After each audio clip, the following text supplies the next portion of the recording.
Committee will now resume. Gary, what's next? You're still with operating departments. Next is Health, Housing, and Human Services Department, led by Director Mary Rumbaugh. Go ahead, please, Mary. Good afternoon, Chair and Budget Committee members. Got it. Good afternoon, Chair and Budget Committee members. I'm Mary Rumbaugh, Director of Health, Housing, and Human Services Department, often referred to as H3S. Our department is the largest in the county, both in terms of budget and personnel. We provide core services across health, housing, and social supports anchored in equity, prevention, and whole person care.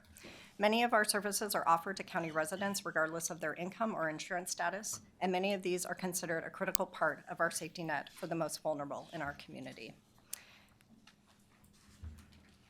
Oh, is it going to come up? H3S is responsible for a total operating budget of $406 million across three primary funds. Fund 230, which is our special grants fund, Fund 240, covering most of our operating department operations, and Fund 253, our health centers operations. Our department includes 6 divisions plus the director's office. All of the division directors and their finance managers are present in the room today. They have my deep appreciation for all of their hard work in preparing for today. The department has a combined 812 FTE, which makes up nearly 1/3 of the county workforce. County general fund support is just $10.4 million, only 3% of our total budget, which reflects strong leveraging of external funds. Personnel expenses are about $129 million, and our ability to maintain workforce capacity will be a central theme today. Fund 230 is, it's not going, there we go. Fund 230 is comprised of the last remaining federal COVID response ARPA dollars and opioid funds allocated to H3S that resulted from the National Settlement Agreement. ARPA funding includes just over $550,000 contracted out for the Clackamas Fire Paramedic Program through Public Health Division, and about $390,000 for the Children, Families, and Community Connections Division Career Restart Program. This includes about $195,000 contracted out to Clackamas Community College. Opioid settlement funds for next year total about $1.2 million, again through Public Health Division, to support internal costs and contracted services for opioid prevention work, and Children, Family, and Community Connections Division for PreventNet contracts. You'll see consistent reductions across revenues and expenditures because we are coming to the end of the ARPA spending. All but one limited term position funded by ARPA has ended. The takeaway here is that while sunsetting grants are expected, they leave gaps in service and staffing, particularly where there's no opportunity to reapply. Fund 240 is our core operating budget. It does exclude health centers, the special grants, and the housing authority. While H3S has a sizable beginning fund balance, these resources are largely the result of restricted funds carry forward. For example, H3S here in the director's office has one-time capital funding for the new stabilization center set to open in late 2025. The Behavioral Health Division also has operating funds for the stabilization center, as well as behavioral health investment funds from House Bill 5202, approximately $3 million that will be obligated in FY 25-26. Our overall revenue is down just about 1%. Federal, state, and local revenue is both our primary source of funding and our most uncertain funding stream. For now, the reduction in this line item is largely due to the conclusion of FEMA reimbursements and multi-year federal grants in the Social Service Division and other divisions that have multi-year federal grants and with no ability to reapply for funding. While the proposed budget does not reflect any known reductions or pullbacks in federal or state funding at this time, the reality of shifting priorities in the political climate means we should anticipate possible funding delays at the start of the fiscal year, which will have rippling effects on how our divisions are able to deliver on programs and services. The reduction in interfund transfers is simply a true-up of actual funding support from the Sheriff's Office for job skills training programs within the Children, Families, and Community Connections Division. We are seeing increase across other revenue sources, notably charges and fees are up due to expanded indirect recovery and fee-for-service programs like environmental health and vital statistics. All other revenue is up primarily due to the divisions recognizing interest income earned on cash in the bank specifically Housing and Community Development Division and the Behavioral Health Division. And while general fund support increased by 4%, thank you, it still only counts for a very small share of our operations. On the expense side, materials and services are down across all divisions due to ARP and other grant funding agreements that are winding down. Personnel increases are due to PERS and other fringe benefit costs. Capital outlay is primarily Housing and Community Development Division construction projects. Special payments are additional subrecipient payments through the Behavioral Health Division and Housing and Community Development Division. Transfers include SHS funding transferred from Housing and Community Development Division to both Health Centers Fund 253 and the Sheriff's Office. For contingency, the majority is carried by Housing and Community Development Division to cover the mandated 5% Metro funds contingency, unallocated regional implementation fund or RIF carryover, and $8.5 million to fund the new multi-year Move Forward and Housing Success Voucher Program, which some of you heard about yesterday. And reserves are also carried by Housing and Community Development Division as required by the agreement with Metro. Fund 253 was established to allow the county to clearly separate and manage the budget for the federally qualified health centers, our health centers division, ensuring compliance with federal funding requirements, transparency in revenue and expenditures, and accountability for the delivery of medical, dental, and behavioral health services to Medicaid and uninsured populations. Our health centers operate with a $76 million budget and receive no county general fund support. Their work is sustained entirely through Medicaid and third-party reimbursement. The division supports nearly 320 FTE across behavioral health, primary care, pediatrics, and dental services. Although the FY 25-26 budget shows a $3.3 million decrease, this reflects planned spend down of reserves and not reductions to services. As you may be aware, a significant focus for the division has been the development of the Lake Road Health Center. Most of the expenses related to the final elements of the Lake Road, about $4.5 million, are hitting this year's budget. The health center's budget, as presented, shows a drawdown on the division's contingency in order to balance operational needs. However, since the budget was submitted, health centers has secured an increase in their prospective payment system, or PPS rate, from the state. The rate increase will have a positive impact on projected fund balance, beginning fund balance, which is now projected to be about $12.8 million, and eliminates the need to use contingency to balance for the next fiscal year. While it's good news for this next fiscal year, I think it's important to still note that the health centers are also experiencing decline in revenue streams, such as the discontinuation of ad hoc project and quality improvement opportunities coming from Care Oregon. Without new or increasing revenue streams, a balanced budget for the health centers in future years will likely require a drawdown on the division's contingency, which will constrain the division's ability to manage unforeseen needs or invest in future service expansion. I will note that there are 10 new positions proposed, and 6 of those are revenue generating, which becomes very important for maintaining their revenue. This next slide is really an old slide that we have to carry forward for another year. It reflects our internal restructuring. It was the Community Development Division is now fully integrated into our Housing and Community Development Division. So Department 6-4, Fund 240 is really just about budget transparency, and this department will roll off after this next fiscal year. All right, so let's talk about some of the challenges. In order to balance our budget, Public Health Division is the first to experience difficult decisions affecting their staffing.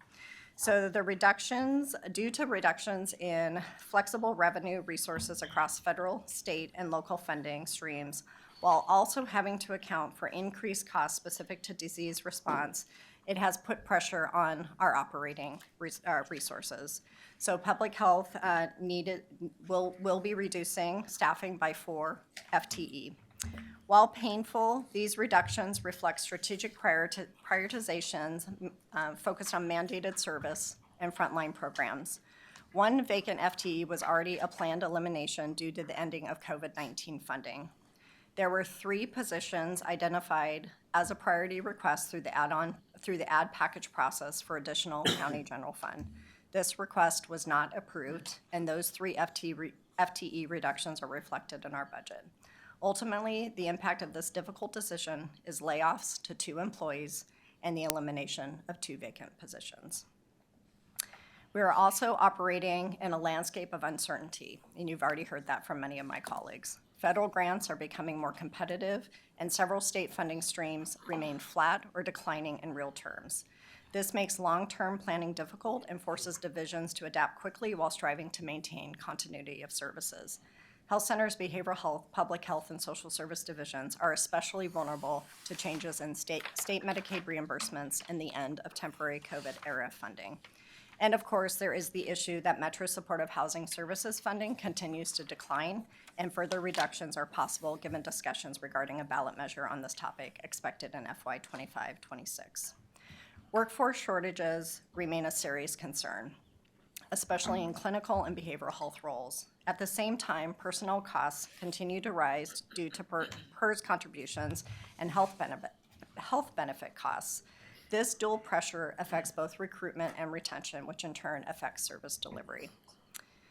The administrative burden on our divisions is growing. We're managing more complex contracts, stricter oversight requirements, and responding to unfunded mandates, all while major sources of flexible funding like ARPA are sunsetting. This increases pressure on existing staff and stretches operational capacity. And we are constantly navigating state requirements, regional system goals, and local community needs, and they don't always align. This misalignment forces us to make strategic trade-offs to ensure we're meeting urgent needs while remaining compliant and fiscally responsible. We do have opportunities, though. One of our greatest strengths as a department is our ability to adapt to community needs as they evolve. For example, the rollout of the new behavioral health local plan requirement in FY 25-26 for the Behavioral Health Division gives us increased flexibility to align state dollars with local priorities, allowing us to address service gaps more intentionally. So, similarly, the state's focus on family literacy has led to increased funding that supports early childhood and parenting programs, strengthening the foundation for long-term health and well-being. We're tapping into new and emerging funding sources like Medicaid's 1115 waiver and opioid settlement dollars. These funds are helping us expand health-related social needs services and community-based prevention efforts. More recently, the Housing and Community Development Division received $7.7 million in a reorganized CDBG disaster relief funds from Oregon Housing and Community Service. And again, health centers' new PPS rate adjustments just came in that are active back to July of last year. A change in rate can happen if there's a qualifying, quotes, change in scope event. And the last time the health centers had such an event was in 2007-2008. So they have been going with these rates since then. The increase in the rate of reimbursement is specific to services to Medicaid members, and Medicaid members make up approximately 80% of all health centers, all the services that health centers provide. The increase in rate is expected to generate $6 million more in revenue next year based on current Medicaid levels. And lastly, our advocacy for public health modernization has helped advance statewide priorities for infectious disease prevention and addiction response, even as federal support becomes less predictable. I just want to close by saying that this is a budget that reflects both reality and resilience. It acknowledges the hard decisions we've made to stay balanced, but also the creative work underway across divisions to respond to community needs and grow new revenue. Looking ahead, we'll need to stay focused, collaborative, and strategic. We'll also need your support in advocating for flexible, sustainable funding and policy alignment that enables local solutions. Thank you so much for your time and attention today, and I'm happy to take any questions. Thank you. And just a note to committee members, it looks like a number of mics are off, so if you could check that before you try and speak, that'd be great. Commissioner West. Thank you, Mary, so much. I also think your budget is not just pragmatic, but it does reflect the heart of the county and a lot of our priorities, and thank you for that. There's a lot here. It's a complicated budget. One of the biggest concerns that we're talking about right now is SHS funding and what's being potentially proposed at Metro and how that impacts the system that we built from nothing. Not nothing, but really from not much that currently existed before we had the SHS funding. We've been wildly successful compared to other counties with what we've had to build, and we're not done yet. We got much more to learn and to work towards. With what you're hearing and maybe what staff's reporting back to you, could you expand on kind of what I would call a budget threat to the county that we may need to be aware of? You know, certainly, we're monitoring this closely. We already know that revenues are declining, and we also know that there is politically some mixed feelings about, about this measure moving forward when it's, into the future. But I think a couple of things that I would say, Commissioner West, is, and I think you're aware of this, we were very conservative at the beginning, and that has played well to us. And then at the point that we began seeing the declines, we really paused on some of those expansions. So right now, our hope is really to maintain our current funding levels. We do have some carry forward because, again, we were responsible at the beginning. I think it's still yet to be seen, and it will be somewhat heartbreaking if we see ourselves step back from the investment that's been made through the supportive housing services measure. But really, right now, our focus is maintaining where we're at, being really cautious to not, we're just not going to be in a position to take on sort of new innovative investments as much as we would like to. Okay, thank you. Ms. Lee? Yes, the $24 million for capital outlay under Division 240, is that for construction that is underway or construction planned? Both. If you want me, let me get to my specific page there. How much of it is not actually committed at this point? Can I call up Rebecca? I'm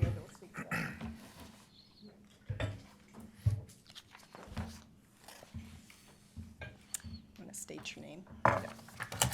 Good afternoon, committee. My name is Rebecca Gibbons. I'm the Senior Administrative Service Manager with H3S.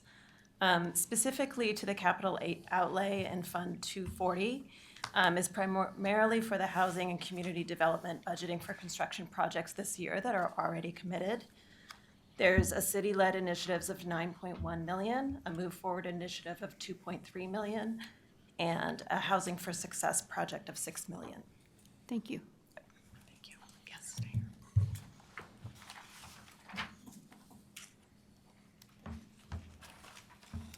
Any more questions? Thank you. Let's have our next guests. Thank you, Mary. So now we move to internal service departments at the county, and we'll hear these in a group. First up is Technology Services, led by Director Lanu Parapilli. Lanu, please come forward.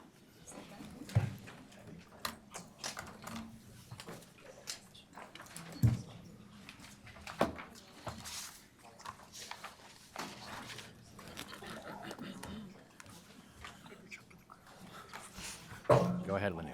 Go ahead. Good afternoon, Chair, Commissioners, and Budget Committee members. I am Linu Parapilli. I am the Director of Technology Services Department. I am delighted and honored to be here to present the FY 25-26 Budget for Technology Services. The mission of Technology Services Department is to provide high-quality, innovative, cost-effective technology for citizens, county departments, and county commissioners. Technology Services plays a vital role in supporting our county's technology needs. We offer a wide range of services from cybersecurity and policy development to long-term planning. Our team protects sensitive data and critical systems, and we support essential operations like countywide HR and finance. We also manage a variety of applications, both custom-built and third-party, that help departments work more efficiently. Our mapping and database services enhance how the county delivers services to the public. In addition, we provide communication services and fiber optic connectivity to cities, schools, first responders, and even residents across the county. And to keep everything running smoothly, we offer reliable network connections technical support, and cyber infrastructure services. In short, we are here to ensure that technology works seamlessly behind the scenes so the county can serve its community effectively. Now, moving on to page 2, Technology Services summary page. Our FY 25-26 total proposed budget is $32,239,922. Our department currently operates with 60.5 employees. We currently have 5.5 vacancies. All of those are in varying stages of recruitment. We currently have 3 funding sources: the Technology Services Fund, which is our main fund, Clackamas Broadband Utility Fund, and Special Grants Fund, which includes the one-time ARPA funding. We do not receive a general fund support. The majority of our funding comes through departmental cost allocation, and Clackamas Broadband Utility is funded by service fees and grants. You may notice that the FY 25-26 overall budget is lower than last year's. This is due to a couple of reasons. Some of it is because of a reporting change we made based on the county-wide allocation model that has a net zero impact, but mainly because we had one-time ARPA funding available that we spent in FY 25, and we also made some large capital purchases in FY 25. We do not have to repeat those in FY 26. But overall, our budget remains flat, and the core allocations and revenue remain stable for FY 25-26.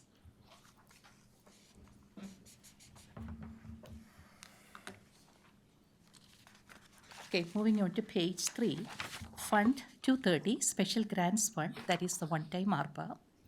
$4,537,173 of our overall budget is coming from Fund 230, which contains our ARPA grant funds for broadband services and disaster recovery projects. We will continue to spend these funds through December of 2026, when our ARPA projects will be completed and these funds will be spent. Moving to the page 3, that is Fund 602, Clackamas Broadband Exchange, or CBX, provides broadband services to cities, schools, first responder agencies, and residents across the county, and focuses on providing connectivity to underserved and unserved areas in Clackamas County. It is funded entirely by service fees and grants. FY 25-26 budget is $2,903,165. This year's CBS budget shows a 13% reduction in personnel costs, and that is mainly because a portion of our personnel costs will be paid by the ARPA grant funds in FY 26.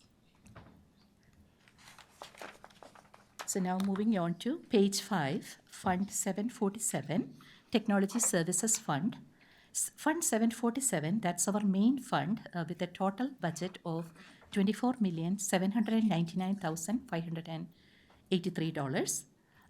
This includes everything except our CBX program. A few major variances that I would like to call out here. On the charges, fees, licenses, and permits line, you will see that there is a decrease of 10%. This is mainly due to a change we made to the internal allocation and reporting. That's a net zero impact. But some of the items reported here got moved to all other revenue resources. You can see that there is a 244% increase in all other revenue resources line, and that is because software reimbursements are now moved to that line from the charges, fees, licenses, and permits line. Personnel services has a slight increase of 11% because we added 2.5 positions in the current year, which includes a conversion of a temp to a full-time, a new cybersecurity analyst position, and a 0.5 limited duration temp position to mitigate technical debt. Materials and services decreased by 25%. That is due to the change we made to the internal allocations and also a large subscription purchase we made in FY 25 in the current year. Capital outlay has a decrease of 64%. That's mainly because, again, large capital purchases were made in the current fiscal year. We don't have to do that in the next year.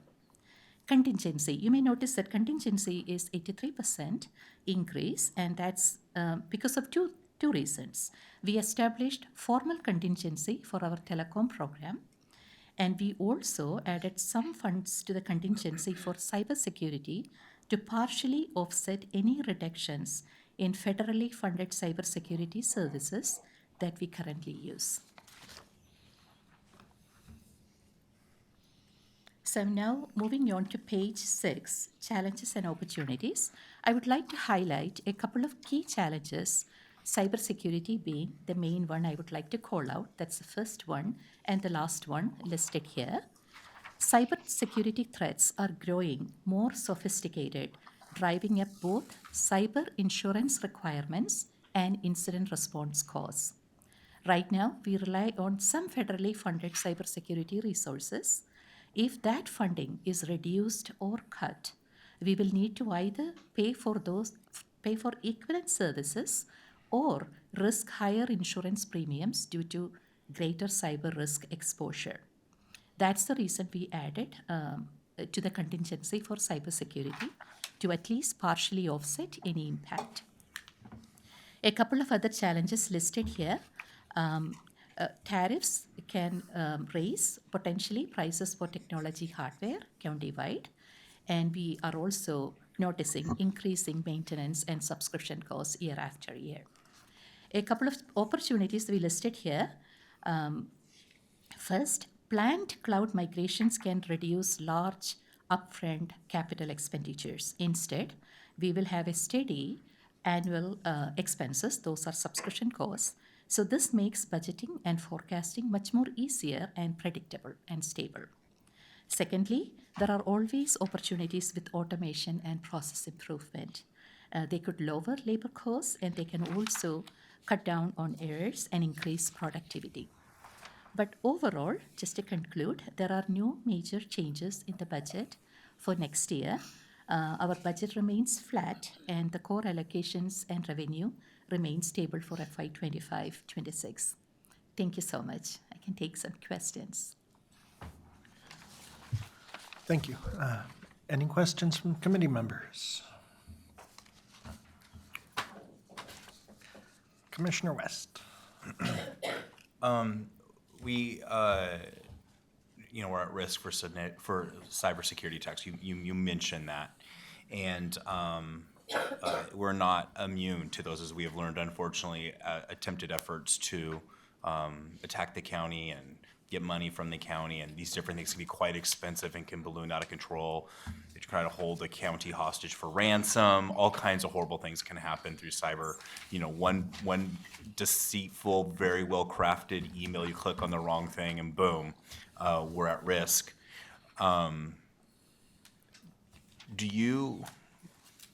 Given kind of the recent things that have happened, do you think we have the necessary investment in our cybersecurity infrastructure to adhering to best practices to prevent these things from happening in the future? We can't prevent them, but to being prepared in the future. We are taking a lot of steps on that front. We are doing a lot of things that we are doing on the prevention and detection, early detection, and also on the recovery side. So since it's a cybersecurity topic, I would like to I can provide more detailed information in a separate report. But our investment, do you think we're investing where we need to be able to provide that necessary protection to the county? Absolutely. Okay, thank you. Any other questions? Thank you. Thank you so much. Let's have our next guests. Next is the Facilities Management Division, which is a division of the Finance Department. Finance Director Elizabeth Comfort will present this division. Go ahead, Elizabeth. Thank you, Elizabeth Comfort, Finance Director. I'm going to actually start at the very top. I'm over finance as well as facilities. And our mission statement is the mission of the Department of Finance is to provide financial and facilities management services to county departments so they can effectively deliver services to their customers while promoting transparency and responsible stewardship of public funds. And I've been with the county 5.5 years, and I would say I can attest to this mission statement. It stands. And finance oversees, there we go, there's a grid here. Finance oversees the next 5 department budget presentations. In each department, the purpose is financial oversight and implementation of best practices for accurate reporting, efficiency, and strategic planning. So you see we're in a variety of funds. We'll start with facilities. All right. Okay.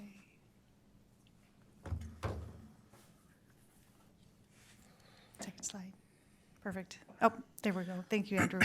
All right, as you'll see here, the Facilities Department does not receive any general funds. They are allocated costs, and those include like square footage for leases, or lease square footage, maintenance, and then also direct costs. So that's where the funding comes from.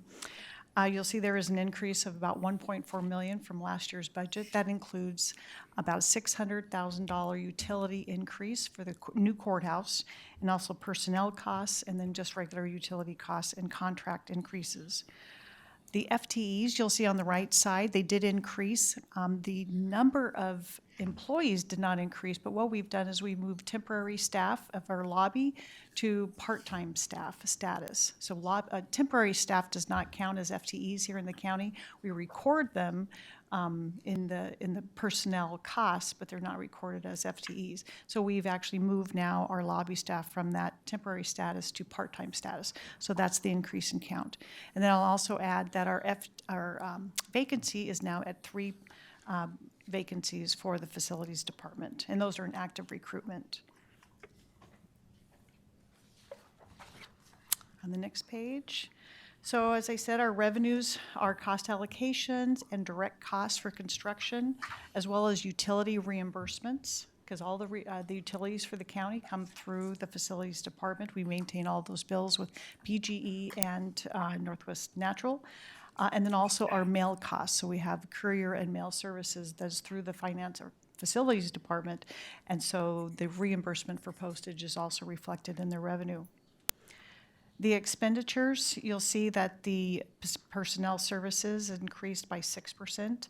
That does include those positions moving from temporary, that's requested, to full-time, or not full-time, but part-time regular. So they now will receive benefits. And then our material and services went up 12%. That includes contract increases for cleaning and landscaping, as well as the postage increase we've heard about already. Those have gone up significantly. And then the utility costs for the courthouse, which is about $600,000. So if we backed out the courthouse utility, the increase for material and services would be at 4.3%. And that's, let's see, challenges. So our challenges are the number of staff has not increased for several years in facilities where our square footage has. As you've heard, we have health centers.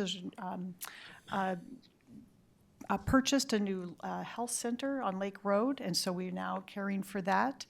We've added several buildings, as well as now we'll be maintaining exterior and some customer-facing services for the new courthouse, all with our existing staff. Unknown yet is construction costs with the tariffs. So far, we've not seen those come in yet, but we do anticipate some impact in the next year. And then again, courier and mail costs, the postage went up significantly. However, our opportunities, our construction now with the construction complete of the courthouse, we're hoping that our construction team will be caught up on many of their projects. So when you hear about upgrades and remodels to the facilities here at the county, our team in the facilities is actually managing and doing that work themselves for the most part. We do contract out some, but that also has a price because we have so many secure areas where we have to escort them or we have to vet their work. And so there's a lot of oversight with contract services. We're also looking at an inventory system which will help us with our actual inventory on the shelves, be more efficient and effective. And so if we know we have a supply on the shelf in the warehouse, that we can go grab it readily rather than running to the store. So we're trying to be more effective and efficient using software tools. And you heard about that from another department. We're trying to utilize software for efficiencies. Any questions on facilities?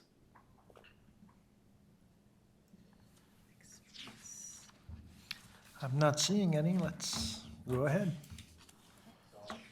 Let me help you, Elizabeth. So next is, this is tab 17. This is the Capital Projects Fund within the Finance Department. Elizabeth, go ahead, please. Okay, thank you. So capital projects is managed under the Facilities Department. And as you see here, there is general fund support on this first page, Andrew, of $4.5 million. And that general fund goes to support projects as well as reserves. And also, for this part, because we do have a separate department for Courthouse, which I'll get to in a minute. So, and there are two funds. There's the Capital Projects Fund, which is $420, and then also there is the Special Grants Fund, and those are ARPA dollars in this situation. And those projects are related to improvements to the BCC hearing room at this time. So that's what those dollars of $637,000 is for. Next page. So Elizabeth, this is a high level. What is capital projects? What does that mean? It's maintenance of all of the county's assets. So every building that you see, we maintain the outside of it, we maintain the inside. If we needed a new partition, Capital Projects Fund would take care of it. There are no FTEs in this. It's where the dollars flow through and the projects are identified. Does that help? Yes. Thank you. Sorry about that. I know, I just thought everyone would. All right, so in our revenue, yes, thank you for the question. In our revenue, again, I said we have carryover from previous year, and that's for unspent dollars for maybe projects that were deferred. And then we have new additional revenue that'll come in from general fund. And then we also have interest. And please step in if I miss anything. And then our expenditures include projects such as parking lots. This year, we have anticipated $1.4 million in parking lot improvements. It may seem like a lot, but if we weren't doing the maintenance on these parking lots, it would be even more. So the team takes care of those. Also, we have, as I mentioned yesterday, we are including some sheriff office capital projects in our budgets. Last year, we had $2 million. We didn't spend all of that. We're carrying over about 1.7 into this year. And we have another $2 million in the Capital Projects Fund for their projects as well. And one is the jail electronic system. We heard that their jail is failing, and one of the issues is to keep it safe and secure. So that project will be going out to bid in the next couple months.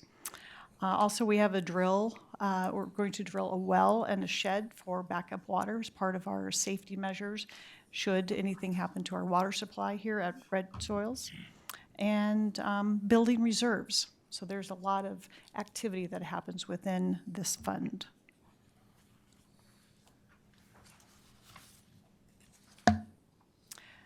So as I mentioned earlier, we also receive ARPA funds for this group of projects, and there is a new dais going in the BCC hearing room, as well as armor coating windows on the first floor of the public safety building, as well as this building that we're in, DSB.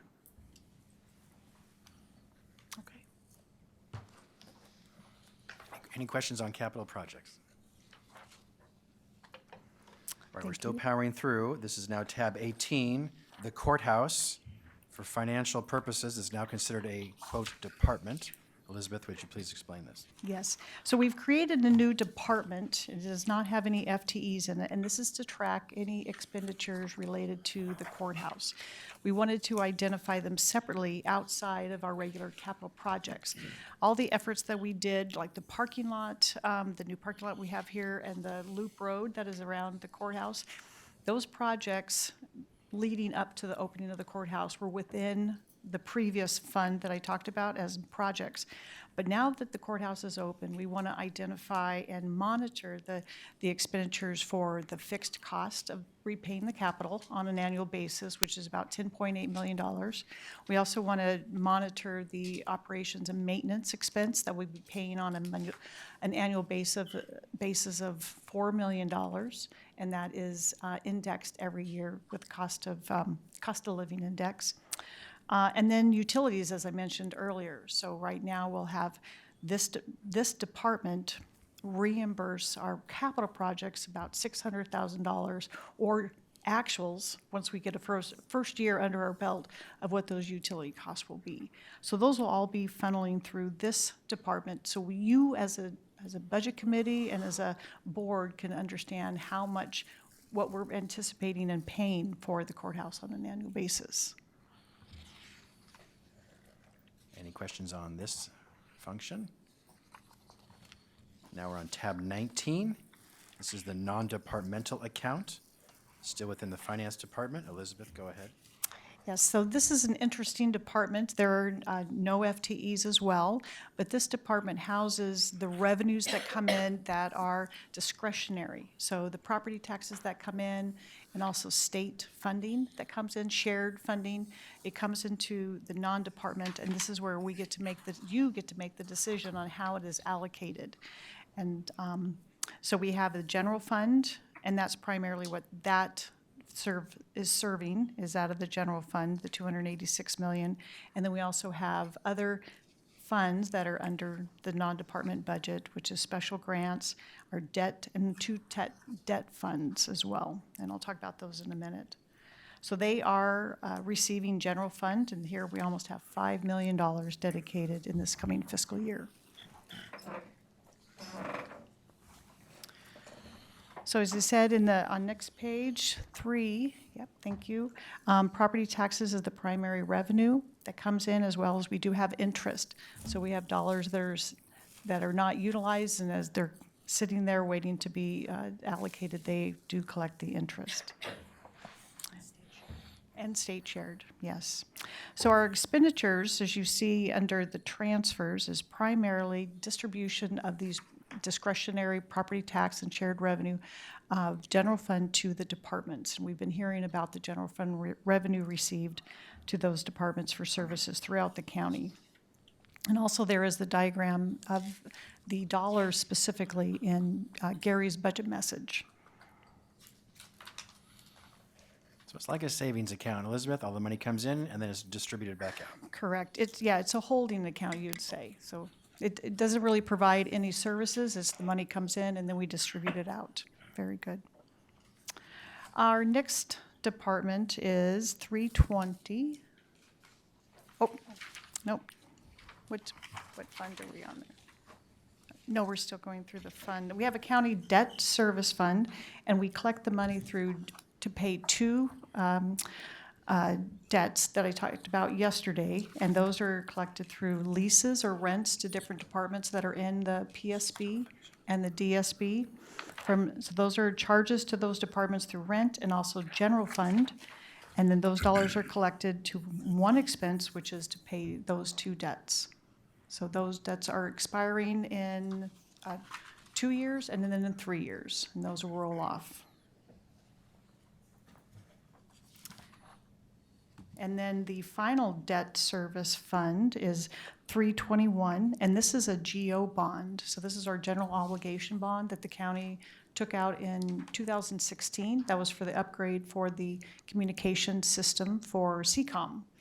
And we're paying that off with general obligation dollars that come in through the property tax collection. It's the C800 radio system. C800 radio system. Yep. Yep. Analog to digital, correct. Okay, and that concludes on the Non-departmental. non-departmental. Any questions on non-departmental? We're almost done. They're going. All right. Excuse Next me, is Gary, tech. can I just point something out? Because we get lots of questions about non-departmental general fund, and this department is also where you're going to see contingency reserves and unappropriated. So we get lots of questions about, like, why doesn't the contingency and reserve match the general fund forecast? And it's because the county's made up of, I think, 26 funds, and the general fund is where we have the forecast. So when you're looking to tie those numbers, this is the fund and the department where you would see that tying, because that's the discretionary fund and department. Thank you, Sandra. Yeah, very good. Any other questions on the non-departmental fund? All right, next is tab 20, miscellaneous and pass-through department. Elizabeth, go ahead. Yes, thank you. This is also kind of a holding department. There are no real FTEs. The FTEs that you see on the right side of page 2 of this tab, those are the departments which are served through payroll services. We process the payroll for WES, NCPRD, the Development Agency payroll, and ELED. And so what we do is we bill those each of those agencies directly 100% for each of those payrolls, and we use this department to pass those dollars through. So we record those FTEs, but those FTEs actually reside in those departments. The other two funds that are here in miscellaneous and pass-through is the County School Fund 204, and our treasurer takes care of these dollars. We receive an amount that comes in from the state that's allocated to us, and then they let Brian Nava know how much to distribute. So we put a placeholder in here, and should this change, I think we had it change a couple of years ago, and that's a good example of a supplemental budget. So for example, we have $610,000 here. If we actually received $700,000, we would not be able to distribute that $700,000 without coming back and saying, we received additional funding and we need authorization to increase our appropriation than to distribute that whole $700,000 out. So this is a placeholder, so that may change. We'll let you know, and Brian will, actually, he will let us know what the amount is when it comes in. And then the other and final in this department is the Transient Lodging Tax Fund of $255. This is a distribution of the TLT dollars that comes to finance, and what we do is we have two distributions for this. We collect the funds, and then we keep 2% for the management of the transactions of these dollars. We manage the transient lodging tax program within finance, and then the remaining balance goes to the fair. Goes to the County Fair Board Clackamas and County Fair Tourism. Board. Yes, thank you. And so that is what is in the miscellaneous pass-through. Any questions on miscellaneous pass-through? All right, last one. This is tab 21. This is now the Finance Department that Elizabeth is the director for. Go ahead, Elizabeth. Okay, thank you.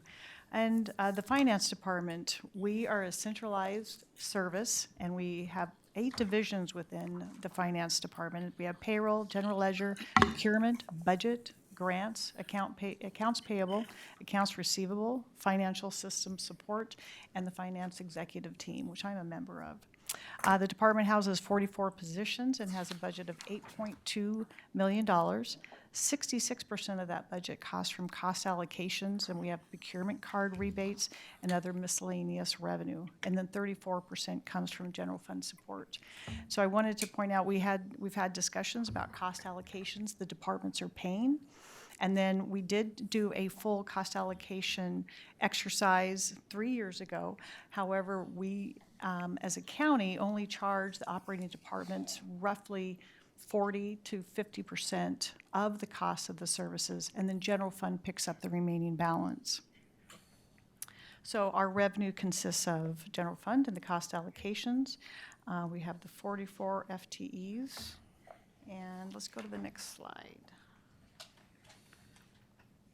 All right, so some of the revenue we have in here additionally is short-term rental. We started this program in December of 24, and we're on a 2-year program. No, December of 23, and we have a 2-year pilot program which ends this December, so we're still looking at that. And then we also have purchasing card and direct support. So we provide procurement services. In some of the departments, we actually charge them for that direct support. And then our expenditures, we have personnel increase just 3%. We've had some retirements. We have had a lot of long-term employees within the finance department. So as they're retiring, we're hiring in not younger, but more affordable or less expensive staff. So that's why it's only less experience. So that's why it's a 3%, not at 4%. Let's see, and our material and services. We did reduce our square footage on the 4th floor. We share that now with HAC, the Housing Authority. And so we reduced our lease square footage cost for that. And we've also reduced our software costs. So we have PeopleSoft as our ERP system. And one of the modules, because as I've talked over the years, we keep adding modules and implementing them that we have and that we already own. And one of them was contract management for our procurement division. So we had been leasing a software for the contracts. And now with the implementation of implementing the PeopleSoft module, we were able to reduce our costs of contract services, letting that software contract expire. And then we also made a choice, as you'll see, we're down 11%. We did reduce training. We're trying to do more group training with each of the divisions rather than individual trainings. So that's that. I'll go to some challenges. One of the challenges we have is we have different departments with different processes that reduces efficiency when every year we collect all those activities to put the audit together, and we find out maybe a department has been doing something differently, maybe doing a different reporting, and we have to bring all those together. And we have some customizations in some departments. So when we're supervising those activities for compliance and accuracy, the decentralization sometimes can be a challenge. So we're working on more trainings. Each of our divisions does, we at least have one training a month by division, which is really good. So we're constantly trying to improve and reduce that inefficiency. And also redundant software. There are other departments that have different software that maybe we're already doing, so trying to integrate those or bring in that information into our systems is challenging. So as I said, we're really trying to implement PeopleSoft and all the modules that we have for better efficiency. And then also we've heard we don't know exactly how the federal financial packages are going to go. So as we're not actually using the federal dollars, but we are accountable and we're accounting for them. And so we're not sure how that's going to impact in the near future. So on the opposite side of that are opportunities, standardization of federal or financial processes, not cookie cutter, but the least lessen the customization, because the least amount of times that we can do something differently, the better we become at being efficient. And then also, as I said, reduce the redundancy of software. I know there's an effort that is coming up to look at our software throughout the county and see where there's redundancies and where we can improve our efficiencies. Because with efficiency comes cost savings. And then also we just continually train people and on our financial systems. Using PeopleSoft, it's a giant of a software, but it has a lot of tools and information in it once you learn how to use the system. So we're constantly trying to train on that. So any questions on finance? Commissioner Savas. You mentioned earlier in the beginning about centralizing finance or it being centralized. So I'm wondering, as far as your challenges and opportunities, which you just spoke to as far as efficiencies, how many departments would you consider centralized or separate? For example, like DTD, obviously they have embedded staff, they have staff there, right? So can you give me an example of something that is probably more centralized and with the fewest redundancies that's highly efficient? can you give me an example of that? Sure. So within the 8 divisions in finance, I would say, like procurement, that would be the most centralized, that finance maintains the compliance for all of those, all the contracts above $50,000. We have one exception, but I'll say this is the minimal of exceptions. So all of it goes through Ryan Rice's shop. So he reviews for contracts, all the RFPs come out of finance. So that would be the most centralized division. And then I say grants right now, and we're working on that. Grants is different with every department on who does the reporting, the quarterly reporting, the annual reporting. And so we're trying to look at that to see, and that causes a lot of inefficiencies because some departments are doing their own journal entries. Some are having finance do the journal entries. And a lot of that is due to the skill level at the department or the size of the department. You mentioned DTD. They have, Deidre is the administrative services manager there, and she's very sharp, and she has a great team. They know what they're doing. They take great instruction from us. If we have changes or improvements in systems, we work well with them. But then there's another department where we do everything for them. So it really depends on that. So that I would say grants right now is their most decentralized system. Okay, so give me, what's the one that you do a lot for? You just mentioned there's one department that, you guys do everything for them. Maybe like PGA, not juvenile. I'm thinking juvenile does theirs. I'd have to talk to the staff. We actually have a grid that says if it's a hybrid, if they do it, we do it, but I don't recall the specifics. But it's usually the smaller departments we help 100%. Yeah. I'm asking the questions in the mindset of recognizing over the long term, we need to find more efficiencies as costs increase, and we're, as you know, costs are outpacing revenues. So with that in mind, I mean, have we done anything to like centralized budgeting or analysis of centralized budgeting that would, I guess, reduce redundancies, and what is that potential savings? I'm sure we haven't done a deep dive, but do we have a thumbnail sketch of what that might look like? I'm going to ask Sandra, our budget manager, to speak to that. Oh, go ahead. Or Cindy. Just in terms of a backdrop. Cindy, Your can I mic's turn your not on. microphone on, please? There we go. Thanks. Commissioner, in terms of a backdrop, what we did over this past year is do an analysis of all of the internal services to look for potential efficiencies, to look where centralization made sense, decentralization. We know, for example, in technology services, Elizabeth mentioned it for finance, but there's there's more duplication of software than should be. And so we're really looking at standardizing business processes across the county. Some of those business processes, it makes sense for finance or an internal service to do it, but regardless of that, there's still some customization that we believe is kind of remnants from days gone by, and we're really having a strong push towards standardization of processes, standardization of tools. And so for budget, and Sandra can go into that specifically, that it is kind of a mishmash depending on the department, the size, the skill set, all of those pieces, so.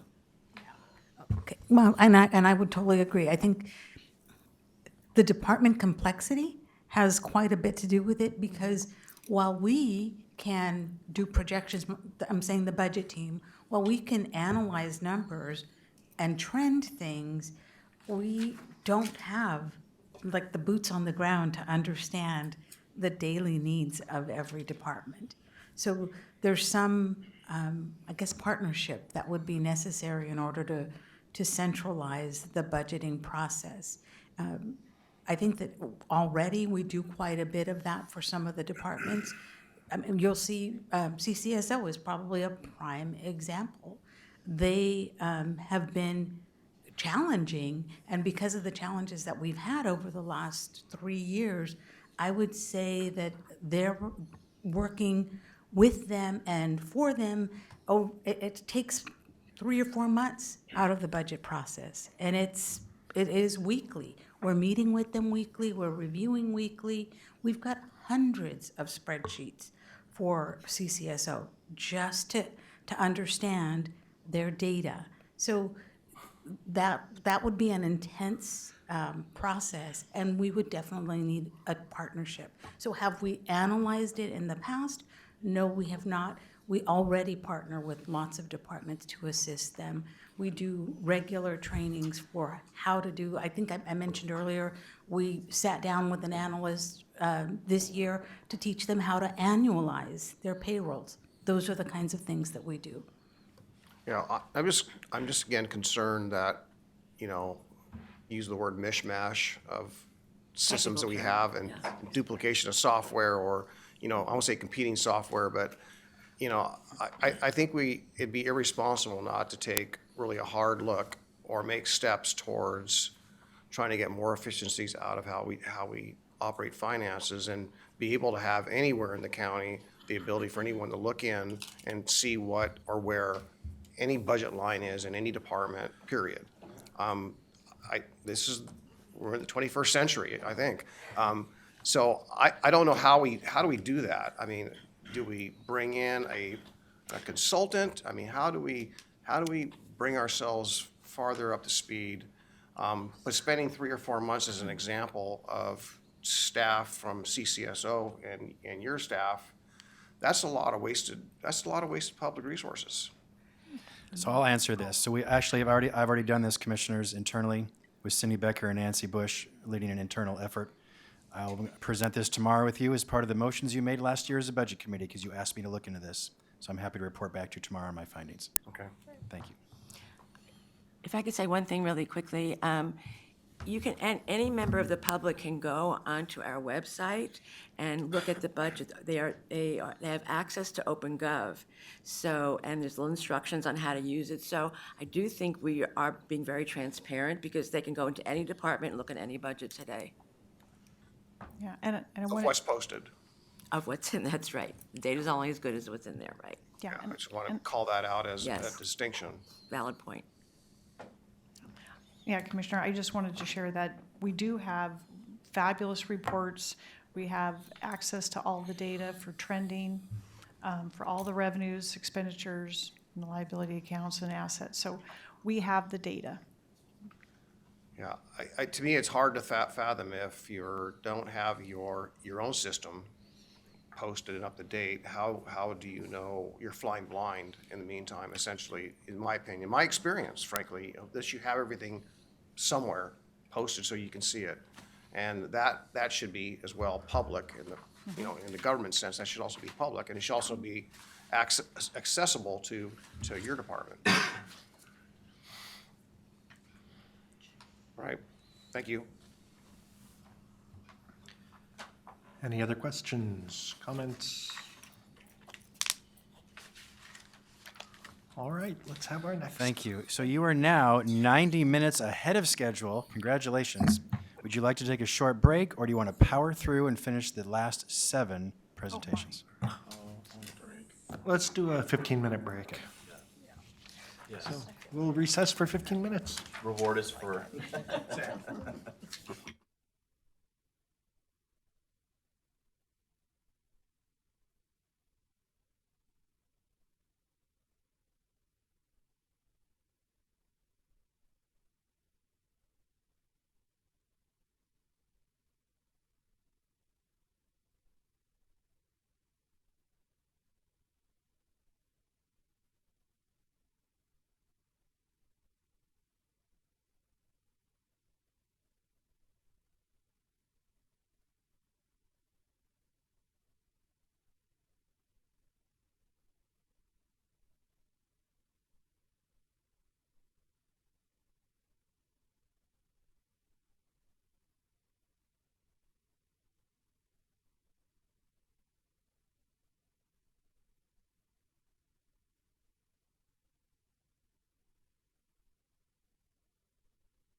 It was a great trip. I don't know why, I just don't do it permanently. All right, we will reconvene. The Gary, next please lead us department off. is the Office of the County Administrator, which includes the Board of County Commissioners. Nancy Bush, County Operating Officer, will present a county administration budget. Go ahead, please, Nancy. Good afternoon, Commissioners. As Gary said, I am the County Operating Officer, and I'm here to present the budget for county administration. So I'll just start here with the first page. Of course, our goal is to make sure we support the board, make the board successful, as well as supporting all the operations within Clackamas County. This first page is a summary, and we have 3 funding sources. The lion's share, of course, is general fund. We have $2.2 million there in ARPA, which I'll go over a little bit more later. And then we have around $50,000 that is allocated costs, which is our outreach fund, which is for like the county picnic, things for staff. On the next page, there's just a few things there that I would just like to take a look at because some of those percentages are a lot different than they were the year before. First of all, our capital outlay, that has went down 100% because we did do some things this year. As you know, we got new chairs for the conference room as well as some for the hearing room, and that was considered a capital expense because of the cost of those. There were some other items there that we purchased that, of course, were one-time purchases, so that went down this year. Nothing in here. The all other revenue sources, that is also down 100%.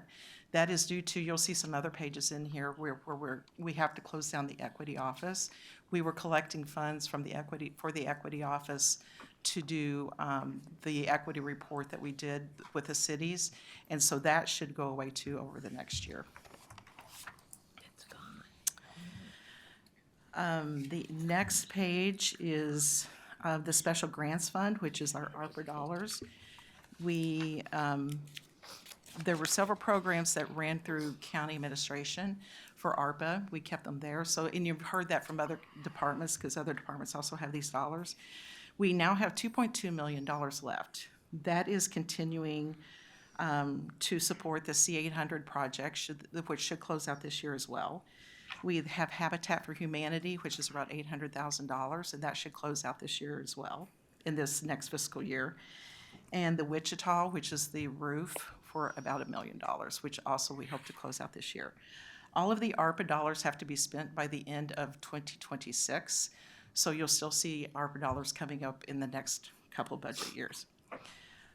We have closed out we are closing out a couple big things this year. One of them is the basic needs, which was, I think, $2.5 million. And then we had $6 million that went to CBO for capacity. Those things are closing out this fiscal year. And of course, that's why we have such a decrease in this budget too.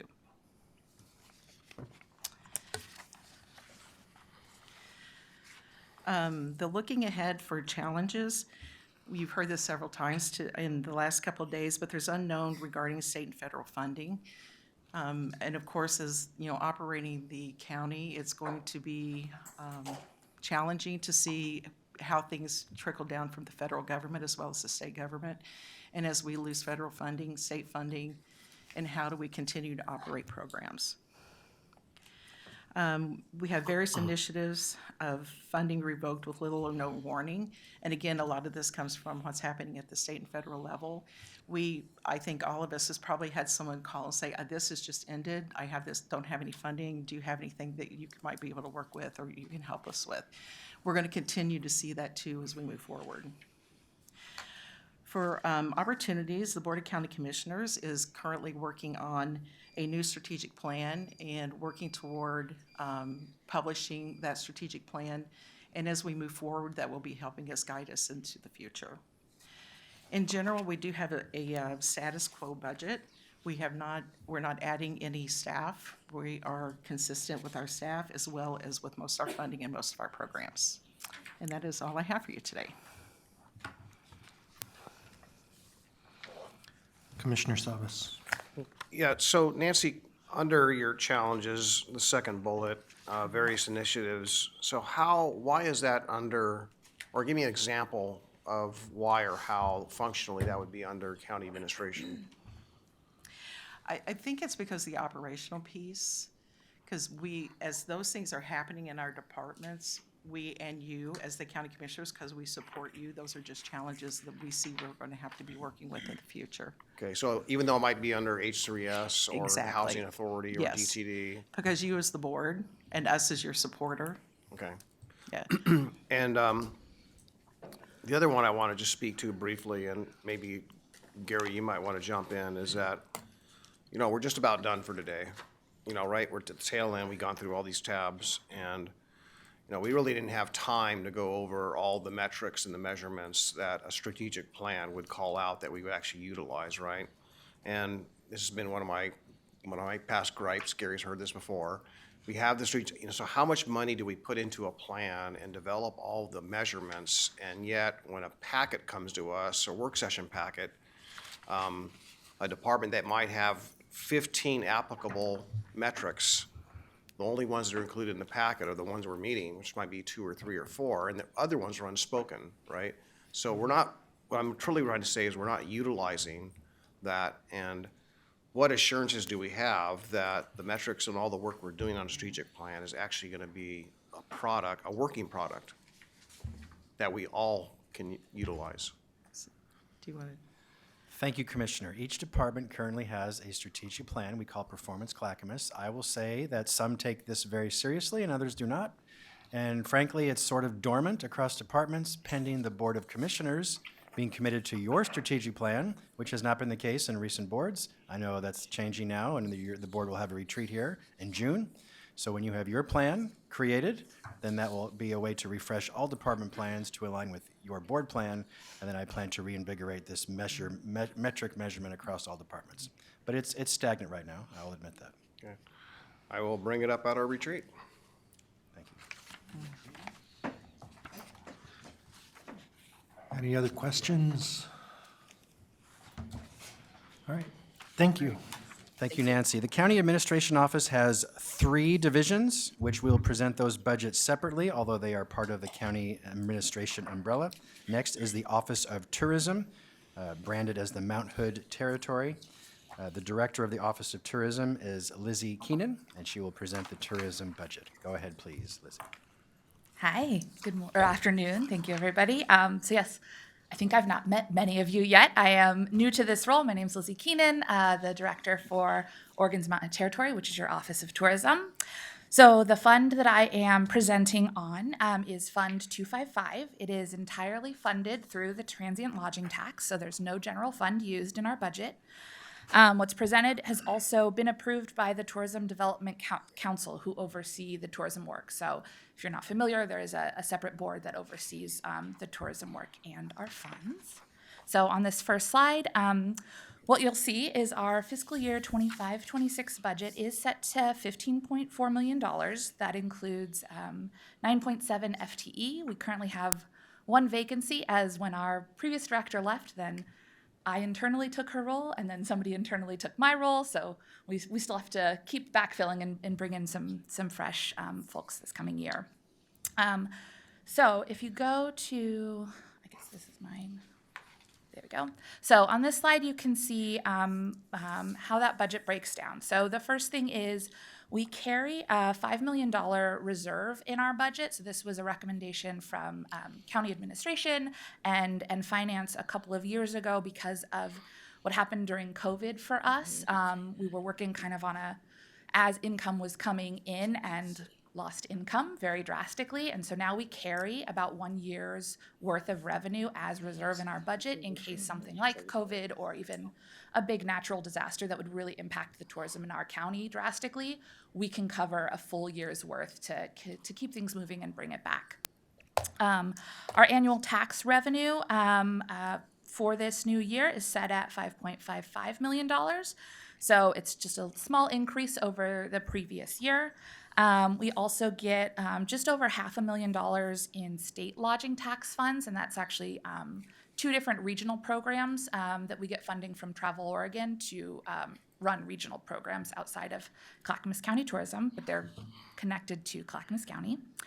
And then there's that additional carryover. So there's about $4 million that is accumulated carryover over the last couple of years that was kind of over collections beyond what was budgeted when we set the budget in February without knowing what revenue will look like, as well as a chunk of that was intended to be spent this year, but with all of our transition with leadership, we couldn't get it out the door. So there is about $4 million of kind of one-time investments that are intended to be spent this year on top of our normal operating budget, so that we can get to more of a normal cycle moving forward.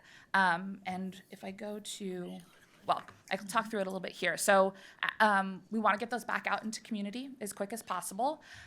So we've got them chunked out into our grants program. So that's under the special payments. So normally we run about $500,000 grants program, and we've upped that to $2 million this year. We are talking with economic development folks here to see if internally we can help fund grant programs beyond just from our tourism department to help get that money out. We've got money, about $1 million added to advertising, so we can do a larger advertising campaign this year, which I'll talk about in a bit in terms of challenges and opportunities that we are facing this year. There's some additional money for opportunities for strategic investments. And again, one-time strategic investments. So then, for challenges and opportunities, so in terms of our budget this year, we don't have a challenge for our budget for this fiscal year. However, we are already right now seeing decreases in our transient lodging tax over the last couple of months. This is primarily connected to a drop in international visitation, as well as kind of the uncertainty around the economy. And because travel and tourism is discretionary funding, it's often the first thing that people drop from their budgets. However, what we have seen in past recessions, past uncertain economic climates, is while there might be a drop in international visitation coming in or long-haul travel coming in, our drive markets, so for us that would be Washington, even the rest of Oregon, California, Idaho, people are more likely to do shorter, closer trips. And we've been able to leverage that. So in terms of opportunities, we have this money in advertising this year for special, kind of a special big campaign. We are going to probably focus that on drive markets to help fill the gap where other destinations probably won't have that advantage, and we can really drive the audience here to visit and to enjoy the county at a time when their finances might not be as strong to get them to travel further. And I think that's it. Commissioner Savis. Oh, I'm sorry, that was left over. All right. Any questions? Thank you. Thank you. Next, within the Office of the County Administrator, the next division is the Office of Disaster Management. Presenting is the Director, Daniel Neibauer. Go ahead, Daniel. Good morning, Budget Committee members. I'm Daniel Neibauer, Director of the Office of Disaster Management. Within the office, we have two programs, Disaster Management as well as the Medical Examiner's Office. I'm proud. Thank you for the opportunity to share our budget. We're proud of the work that we do, whether it be in our disaster management program, maintaining the nation's first locally FEMA-approved natural hazard mitigation plan, revising and training the county's emergency and disaster response plans, building partnerships with internal, external partners to better respond and recover from disasters, or through our medical examiner program, by ensuring the dignity and respect to community members and their families during the worst possible moments, as well as leading the state's mass fatality team. Starting on our budget on tab 24, page 2, the full budget is $4,601,577 with $3,529,500 of general fund support. On page 3, you'll note there are a few notable changes. On the revenue side, there is an increase in federal grants, mostly for very specific projects through some FEMA grants. We do anticipate this to decrease in the next budget year, potentially earlier. I'll talk a little bit about that on the challenges side. For expenses, there is an increase in personnel services as we are fully staffed for the first time in 4 years. There's also an increase in materials and services related to grant-funded projects. There's a decrease in capital outlay, and that's related to a completion of a flood mitigation buyout project. And special payments is going down as we work through the end of a federal grant that supported wildfire preparation activities. That was for the county as well as a pass-through for Clackamas Fire. On page 4, we do receive some special grant funds, ARPA funds, to support an incident collaboration software that we use in the Emergency Operations Center during a disaster response. ARPA funds will support this next year, and then this will be included in the disaster management program going forward. For challenges and opportunities, the new federal grant requirements will likely negatively impact staff and project funding.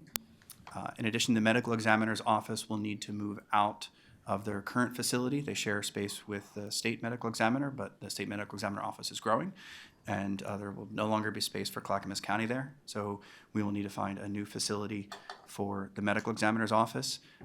In addition, their current staffing levels are not able to meet the operational administrative needs for the increased case volume that we've seen over the course of the last 3 to 4 years. And the medical examiner's office will also need to replace an aging vehicle within the next fiscal year for that. Are there any questions I can answer? I don't see any. Thank you. Thank you. Thank you. The final division within the Office of the County Administrator is the Law Library. The director is Jennifer Douglas. We've tried to reach her, but we're ahead of schedule. So to stay on time, Elizabeth Comfort will present this budget. Go ahead, please, Elizabeth. Yes. Thank you. Stepping in for Jennifer Douglas on Law Library. As you see on the first page, they are fully staffed. They'd had a temp position open for quite a while back from the COVID days, and they were able to get that part-time position filled, which is great. You'll see a decrease in their budget overall, about $12,000, and that's due to their effort over the last several years of backfilling the loss of supplies and resources during a flood they had several years ago, and so I believe they're all caught up with those resources at this time. Going to the next page. One moment, please. Yep.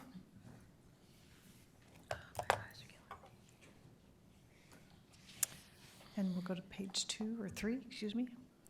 So you'll see here, this is just a very easy budget. Their primary resources of dollars in for their expenditures are from fees and charges. So they have a lot of traffic for their resources of law from the different prosecutors and attorneys throughout the county that can use their services. And then they have some interest in their other revenue resources. And they have personnel, as you saw, they have 2.3 staff, and I'm not certain why, but it did decrease. The personnel cost went down a little, and I think that was because maybe they had an entry-level part-time person come in. And the material services, those are just to keep up on the resources for the attorneys. And again, they've restocked, so I believe that the decrease of 4% was due to just what they need for the upcoming fiscal year. And then they do keep a modest contingency of $50,000, and otherwise than that, that completes their budget. Any questions?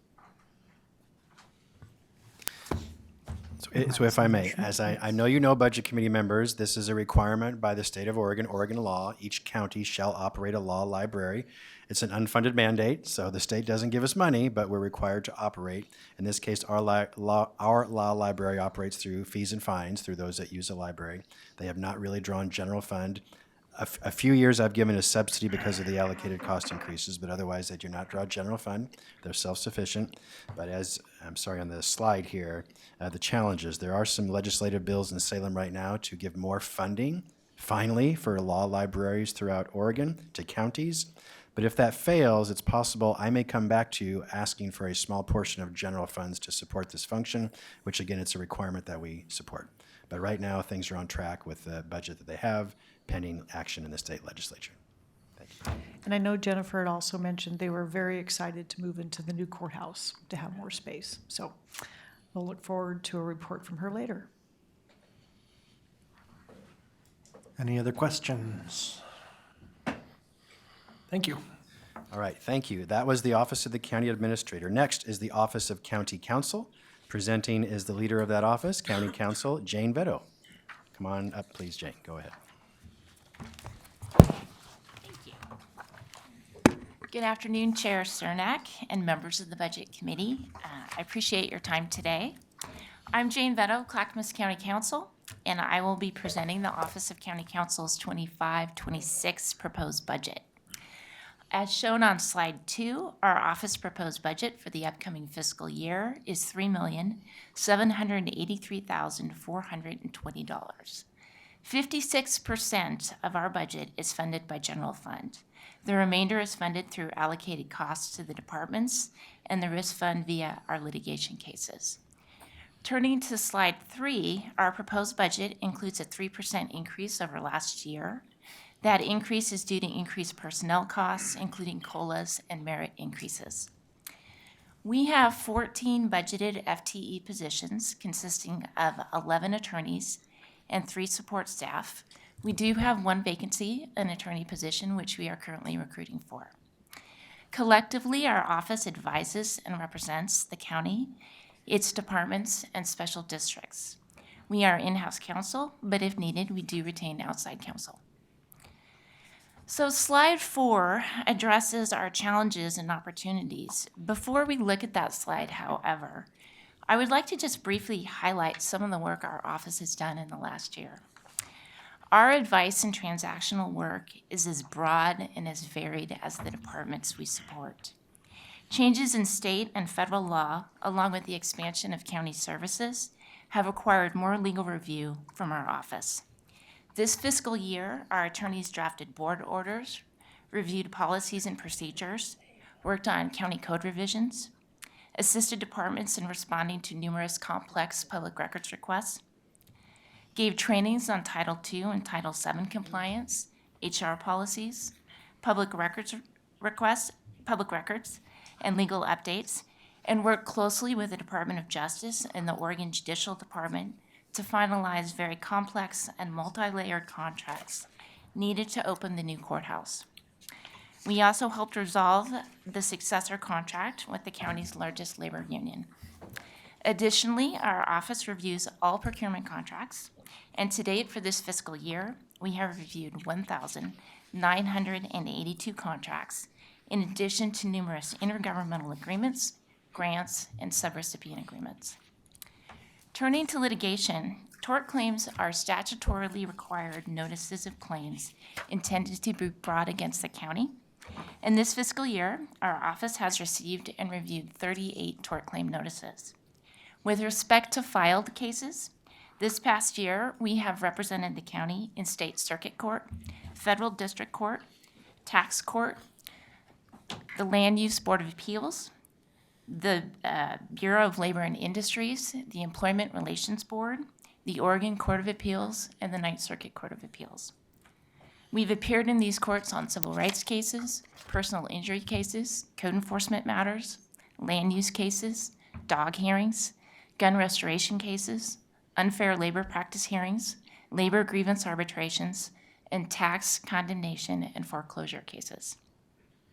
So now turning to our challenges and opportunities, we anticipate, as always, that something's going to come up, but we feel, specifically, we feel that there's going to be changes to state and federal law, as well as continued labor issues, but that our proposed budget will help us continue to meet the county's diverse and complex legal needs. One of the ways that we expect to do this is by exploring opportunities for taking on additional lines of work, such as civil commitments. This past month, we have begun the transition to handle these hearings, which come out of the Behavioral Health Division of H3S. This new work for our office should help reduce our general fund allocation. In closing, we are very proud to advise, represent, and defend Clackamas County. Our departmental goals remain to provide timely and effective legal advice, and to zealously represent the county in contested matters. Before I end my presentation today, I want to recognize Tori from my office for helping compile some of this data. I especially want to recognize Elizabeth Comfort and her budget team for their expertise and assistance. And finally, I'd like to thank our county administrator, Gary Schmidt, and the county commissioners for their guidance and support this past year. Does the Budget Committee have any questions for me? Yay! Okay. Thank you. All right. Thank you. Thank you. Next is the Human Resources Department, led by Director Evelyn Minor Lawrence. Evelyn, please go ahead.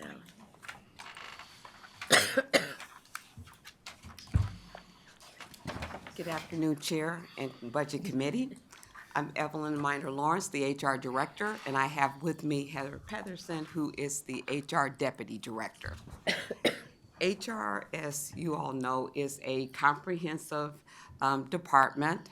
We represent the employment functions that department needs in order to staff their operations.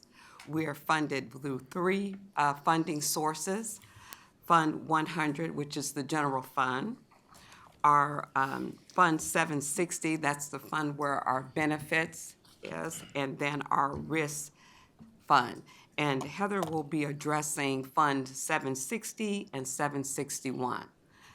So if you turn to tab 27, page 2, that's our, has an overall picture of our Department 3 funding sources. And as you can see, the operations that fall under Fund 100 are the employment support functions, which include employee and labor relations, classification, recruitment, employee engagement, which is the training function, and then our records information system. Fund 760 is our benefits operations, and we'll go through that. And then 761 is the risk administration. I'll take us to slide 3.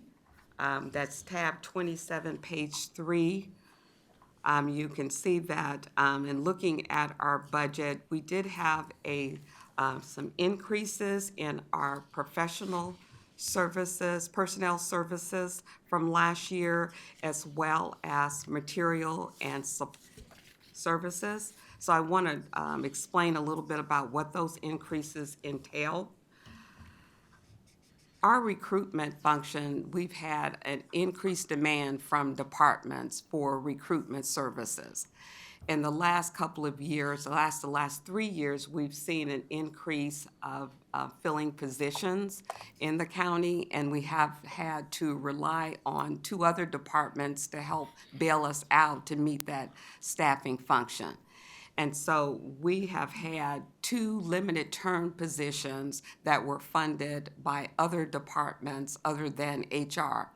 Those funding sources will end at the end of this fiscal year, and we are asking to convert those 2 limited term positions into regular positions because they are needed, and we are continuing to see an increase for that demand of service. The other area that has increased, that has impact in Fund 100, we've added a 0.5 FTE in our employee engagement and development function. That is the function within HR that is responsible for training and development and employee engagement activities. It is a 3-staff person operations. HR's technology is over 20 years, and some of the technology is no longer being supported by vendor, one in particular, and we have had to now look for a new system to retain our employee records of over 2,500 employees. We're adding that system. That's a one-time cost to implement that systems in fiscal year 25-26. We also are going to be adding some technology improvements to our recruitment function so that we can be a little more efficient and more be able to reach our applicants better. That will be coming online in 25-26 as well. And then the other software change will be support of our training and development function.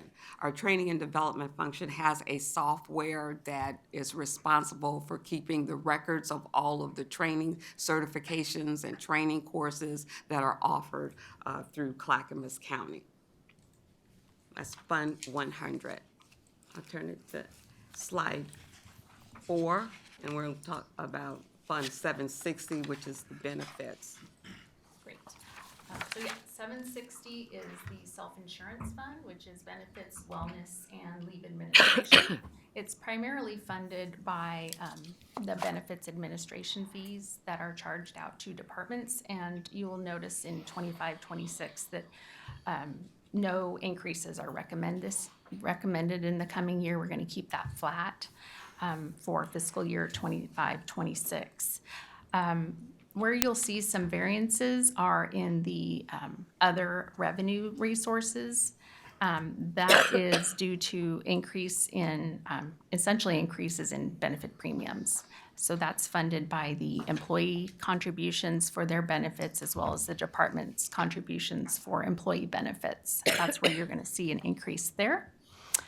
We have more employees now, and with the premium increases, that's why you're seeing such a large increase there for revenue resources. You'll also see a change in personnel services for benefits. Last year, Evelyn made a kind of a decision to reorganize the benefits division. We had a change in management in benefits. And not only that, but the deputy director now oversees the benefits division. So there's a little bit more hands-on scrutiny of benefits. So we've come a long way since last year. We've made a lot of good changes to our benefits team. And so you'll see those reflected in the personnel services.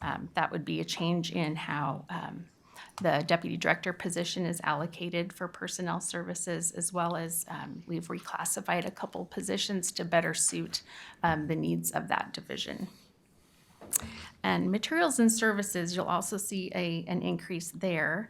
That's significantly impacted by the claims. That's really the main cost that comes out of materials and services. And what we've learned is that the self-funded plans, Providence and Delta Dental, we're paying claims out of those. And then what we've learned from Mercer, who is our insurance broker, is that the medical and prescription cost trends, what they're seeing is they'll continue to run about 2 to 4% over CPI for the next several years is what they're anticipating. And then the last thing I want to point out on this slide for 760 is the transfers. You will see that about $2.7 million in transfers in 24-25. The benefits division made a one-time transfer into the risk fund, which is, we'll talk about that next line, Fund 761, and that was to cover claims costs, and so that the risk fund did not have to increase what they're charging out to departments. The other part of that was funding positions in HRIS and some funding of software replacement. And then moving on to Fund 761, which is Risk Management Claims Fund. Walking over with Eric Machado, and he's giving me some information. Over the last 5 years, commercial insurance has seen premiums increase. And for fiscal year 23-24 and current fiscal year 24-25, our risk fund has not had any increases to what they're charging out to departments. For 25-26, you'll see a proposed 4% increase in those, what we're allocating out to departments. What I want to point out is, what Eric asked us to point out is that there's commercial insurance rates are going up. And that's a lot due to general inflation, labor costs, materials, medical care, a variety of reasons. But there are certain high-risk sectors like public safety, police liability insurance that have increased significantly. So you're just seeing an increase in claims cost. Although I think that Eric's done a really good job of trying to keep his claims expenses down, but we are seeing increases in the premiums that we're paying. As far as the materials and services within the risk management fund, again, those are due to the premiums, the value, and the number of properties that the county has that the risk fund covers have increased, and we have more properties. We have higher values on those properties, so your premiums go up as well. I think that's what I'll cover. Okay, then I'll take us to our challenges. Certainly, HR is no stranger to challenges. And I'm going to point out 3 primary areas where we foresee the challenges to be in 25-26. First, starting with our legislation changes. Whenever there are changes in employment laws and regulations, that impacts HR. And we often will have to adjust our policies and business practices in order to align with those changes in employment laws. To bring to your attention some of the biggest changes that has impacted HR operations this current fiscal year, and also more to come in 25-26, our Oregon paid leave. We're still navigating our way through Oregon paid leave and making adjustments as we go. The Equal Pay Act has changed the way we compensate employees and the work and assigned compensation to work that is done, the way we bring new people into the county. So that has had a tremendous impact on our classification and compensation operations. And we will be making some policy changes to better align in business practices with that law. There's been revisions to I-9 requirements, and that will require HR to take a deeper look at our I-9 onboarding process as well. I'm sure you've been following the new legislation around unemployment. So we will have to make changes to our regulations and business practices as those laws impact the way we do county business. The second challenge for HR, I'm going to jump down to technology. I can't say enough how outdated our technology is in HR. We still have a lot of manual processes that we should be automating more so that we can be more efficient and provide better service to the county. We're starting in that direction in this coming fiscal year by upgrading our employee record system, adding some improvements in our recruitment area as well. So we also see that as a challenge, but an opportunity as well. The third challenge for us is the workplace challenges. You know, our workforce is changing. Labor relations gets challenging and challenging every year after year. And the employees' expectations of what they expect from an employer, what they want to see in the workplace, our contracts. We are heavily unionized. We have 4 unions and 8 contracts. And those contracts are becoming more and more challenging to negotiate year after year. And so we continue to address those issues. This year, coming out of contract negotiations, we have in the collective bargaining agreements where the unions, 2 of our unions have requested that we do market studies. And that is something that's new. So that will have more of an impact on the staffing in the classification and compensation area where we have to do the market studies. So again, there are opportunities always we have to always be looking at our compensation practices. We have to always be looking at the culture of Clackamas County because we want to be able to attract and retain employees. We are finding it more and more difficult and challenging to fill positions. And the way we used to recruit doesn't necessarily work today. And so we have to constantly be looking at our policies to make sure that our business practices are reflective enough to allow us to be competitive in the market to attract and retain applicants. So those are our challenges. Another opportunity I want to point out is we also recognize is that the demand for HR services has grown over the years. I've been here 10 years, and we do track the demand for services within HR, and it's been increasingly growing. And there are some services that we no longer can do in-house. So we are finding that there are third parties that can better administer those services. And one of the areas that we will be looking to contract out and see that as an opportunity is our COBRA administration. COBRA administration, that's where employees who are left the organization and they want to continue to receive benefits. There are third parties that do that. There's no reason for us to continue to do that work in-house. We feel that we can get better service by contracting that out and redirect the staff to provide focus in some of the other benefits areas that are heavily needed. The other area where we are contracting out is our workplace investigations. Investigations, as I said before, in terms of challenge, our workplace issues are becoming more and more challenging every day. Our staff, we are small but mighty. We get a lot done, but we can't handle everything, and we recognize that. And so for workplace investigations, those are contracted out. We oversee the contracts and work with the investigators, but that is a contract out service.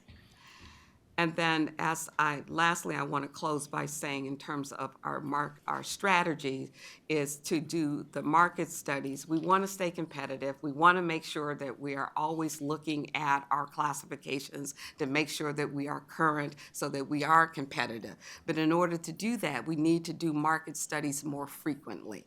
Standard practice for market study, you want to be looking at your jobs at least every 5 years. Now we have that request in the collective bargaining agreements. So because we can't do it all ourselves internally, we will be contracting out some of that work. So those are the challenges and opportunities that HR is faced with in 2025. Are there any questions? Commissioner Savas. Yeah, thanks, Evelyn, for all your good work and your department staff as well. I really appreciate you. I did want to ask to your workforce challenges. I think that's historic for almost anywhere I've ever been, private and public, so that's always a challenge. And my question's along the lines of attrition, and are we making advances, or are we losing ground, are we gaining ground when it comes to trying to keep staff in different departments?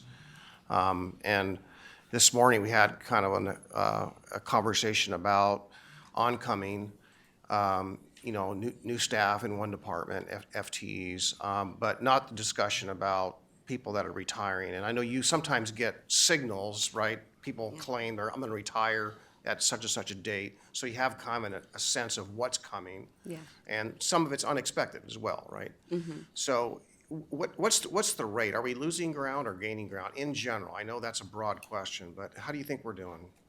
Well, I'm glad you asked that question because I'm prepared and I actually have some data for you on that. Wow.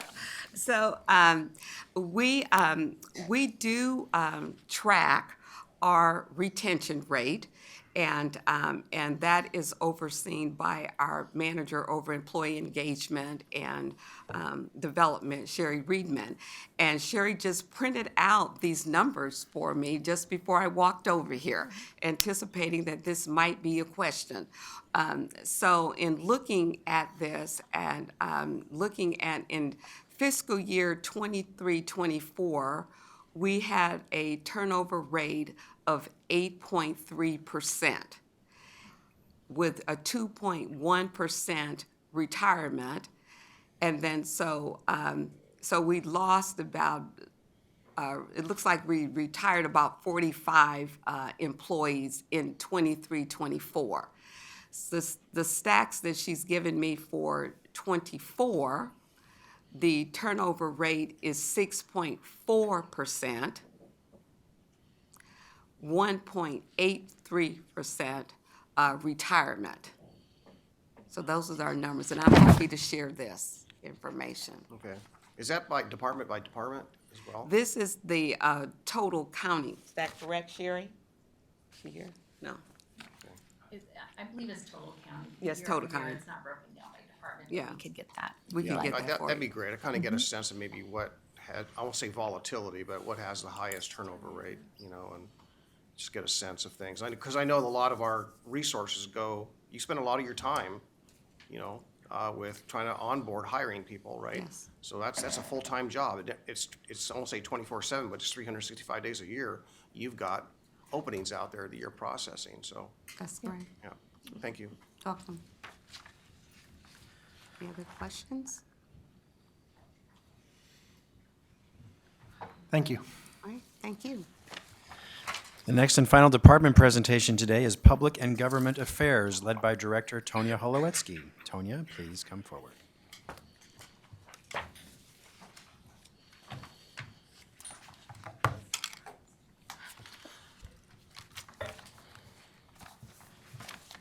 Well, thank you for waiting for us.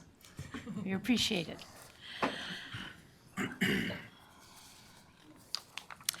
So, good afternoon, Chair Cernak and Budget Committee members.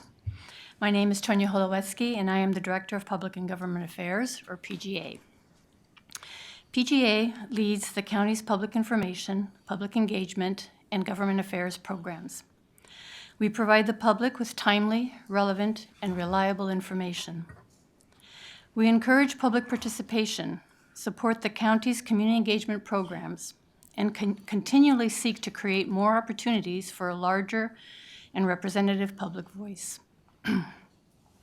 We advocate for the county's policy initiatives and priorities at the state and federal levels, deliver legislative solutions, and secure state and federal funding for the county, while also managing local, regional, and tribal affairs. We help the county build trust in local government. As you consider PGA's 25-26 fiscal year budget, I'd like to highlight the following. So in the first chart, Department Budget Summary by Fund, you will see our operating budget is reduced by $259,000 as compared to this year. This number is larger than the deficit shown in the next chart that we will look at, as it includes an additional loss of approximately $49,000 in PEG funds, which are calculated based on franchise fee revenue. Also, I want to note that the chart shows that we have 3 vacant positions. We actually have 1 vacant position left. We have filled 2 vacant positions since the budget was submitted.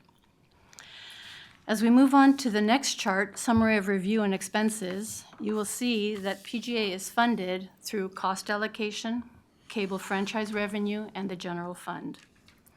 Our cost allocation, which is in the line item of charges, fees, license, and permits, you will see an increase of 4%.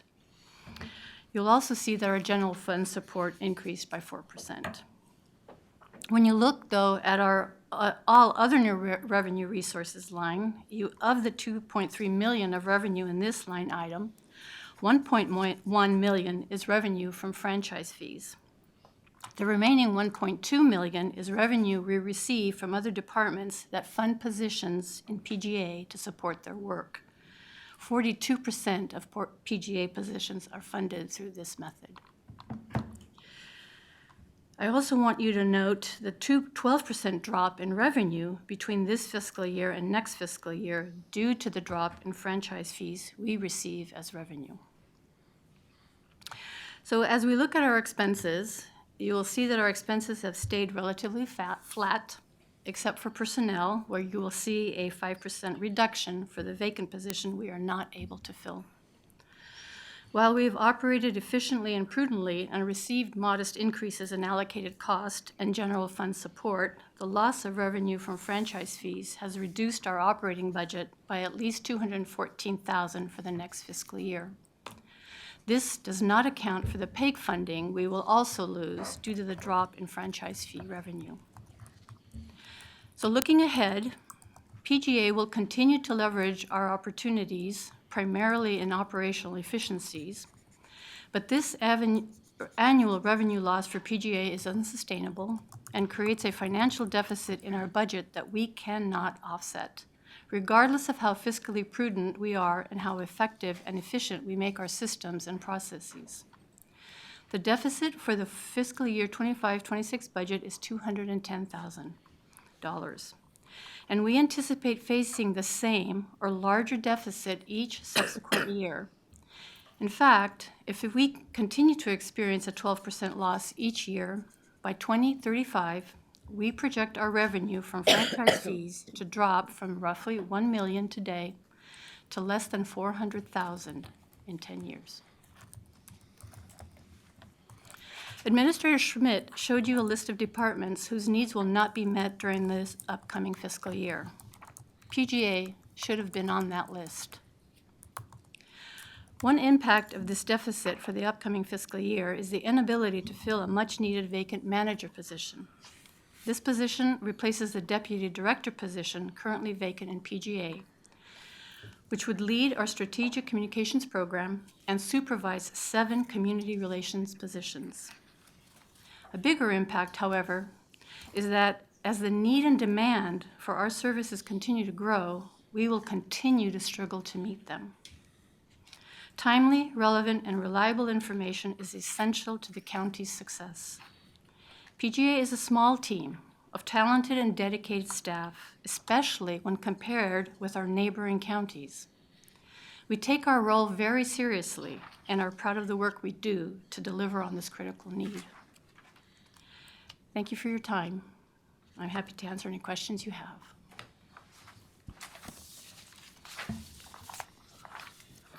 I'll Yes, let Gary go first. In my budget message, page 10, it is missing PGA from this list. I made a mistake. I apologize to Tonya. I hope you'll give me some grace, but I'm going to call it out here. So we'll revise this list, team, for tomorrow, and add PGA for the one position or two? One position they've lost, so we'll have an updated list for you tomorrow. But it is a critical function of this department. And again, I used to be the director of this department. This is the only county in Oregon that has a public and government affairs department. And while it's not perfect, it has done wonders for helping promote the county and the work that we do. So unless you want to eliminate this department, which I'm not requesting or suggesting, they are in dire financial straits as well. Who isn't? Every department is struggling here. This department is as well. So we'll update the list, Tonya. Thank you. So you'll have this tomorrow, committee members. Thank you. Thank you. And Commissioner Savis. Yeah, thanks, Tanya, for your presentation and the work your office does. When you use the word deficit, do you actually mean that you're spending more than you have? No, we're not spending more. We're staying within our budget. Okay, But so it's a reduction. It's a not reduction. Thank you. Yes. Is that correct? So Yeah, that is reduction. correct. Okay, thank you. Yes, thank you. I guess I'd just ask briefly for a refresher on what exactly the franchise fees are. Yes, certainly. So franchise fees are a percentage of that counties and cities receive from cable operators. It's about 5% of their revenue. So as you all know, as people cut their cable and move to streaming sources, the cable revenue is dropping, and that's what we've seen. We've seen a steady decrease. I've been here now for almost 5 years, and these 5 years we've seen a steady increase. And so it's about 12%. We're projecting about 12%, but it is clearly a projection. There might be a tipping point where it drops even more than that. Thank you. Just saying. Any other questions? Thank you. Thank you. That's the final So, presentation. Mr. correct? Chair, that is the end of the presentations for departments. Congratulations, you finished way earlier than I thought. Thank you. I would suggest, Chair, that this is the time, if the committee has any data or information you would like before tomorrow morning, now is the chance to tell me, so our staff can prepare that for you before tomorrow morning. First, is there a way to get any email comments that we've had so far quickly so we can review that during the break before the public? We were going to have that ready for you at 5:30 PM to be most up to date. If that is still acceptable during your dinner break, we'll That provide is- each of you copies at that point. That's perfectly fine, thank you. Commissioner West? We got a lot of added papers today already, and I apologize if I missed us already getting this. But this committee made took a lot of action last year. A refresher on those motions made and the outcomes of those motions would be very helpful. I don't know if we have that. If you provided it in this pile, and we got a I lot don't of have it papers yet, but today. you will. Okay, I'll perfect. have it no later than tomorrow morning for all of you. Okay, perfect. Thank you.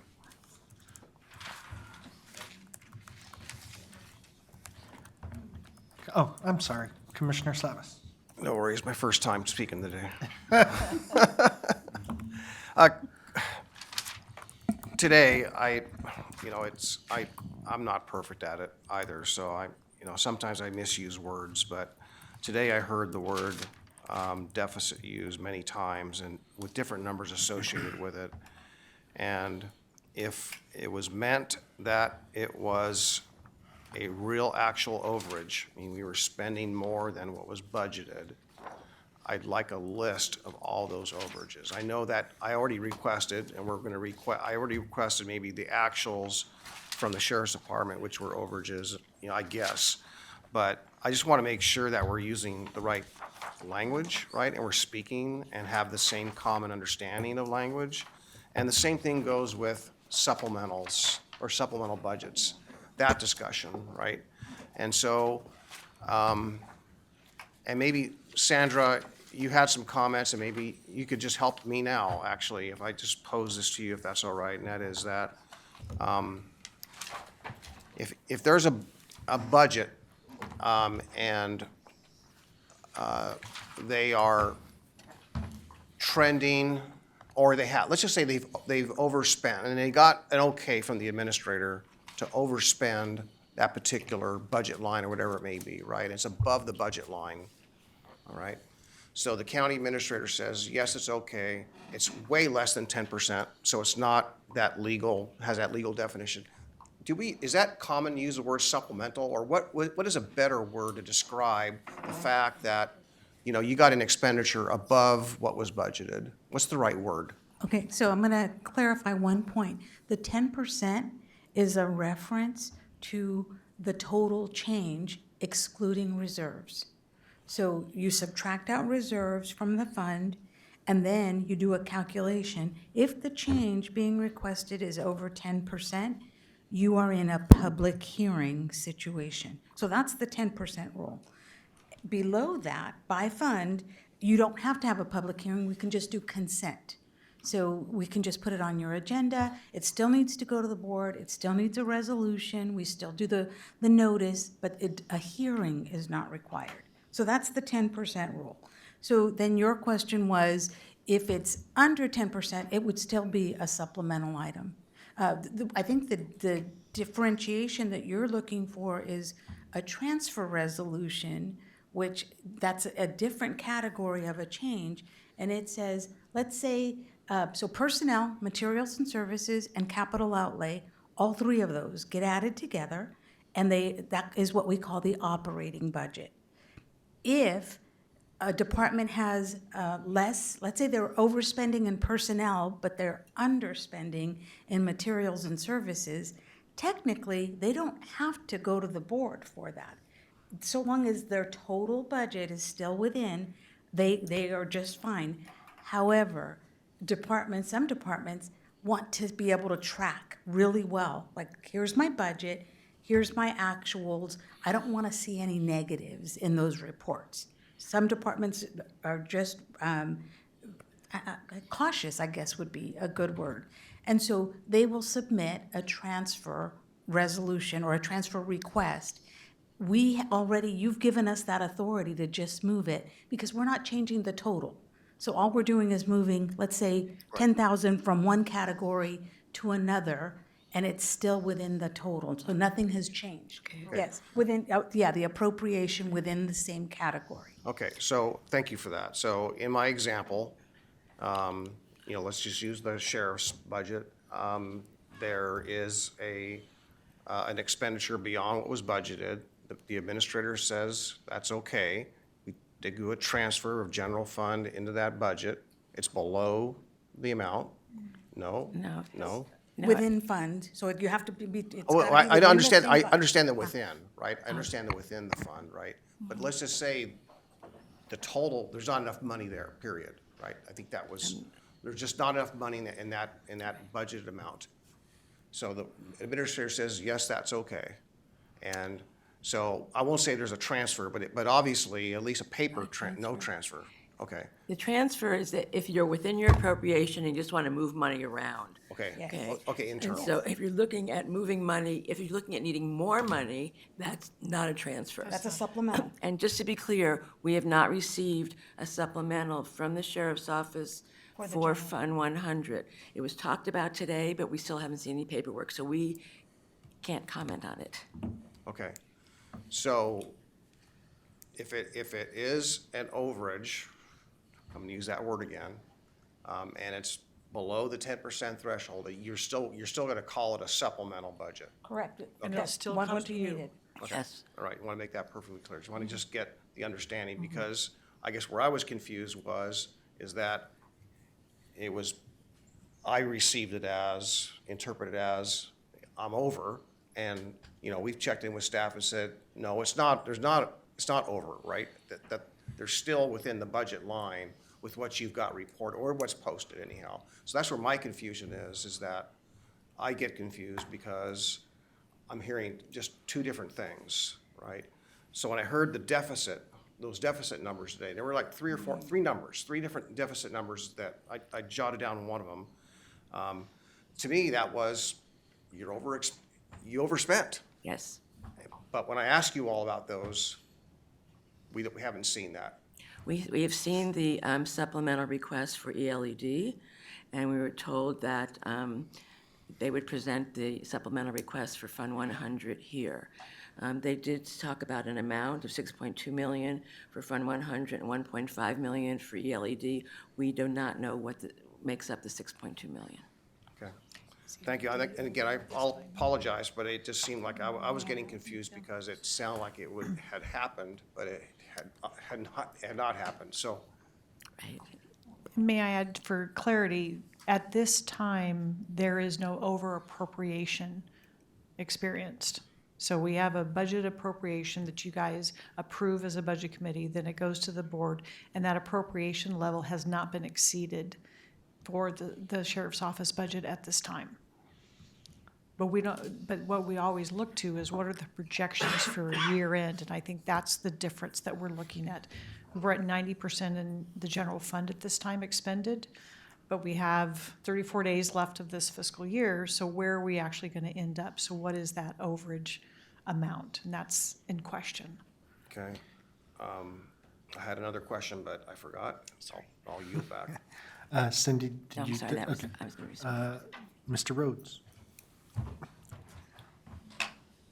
Just for clarification, you said you had not received, though expect to, supplemental budget requests from the sheriff's office.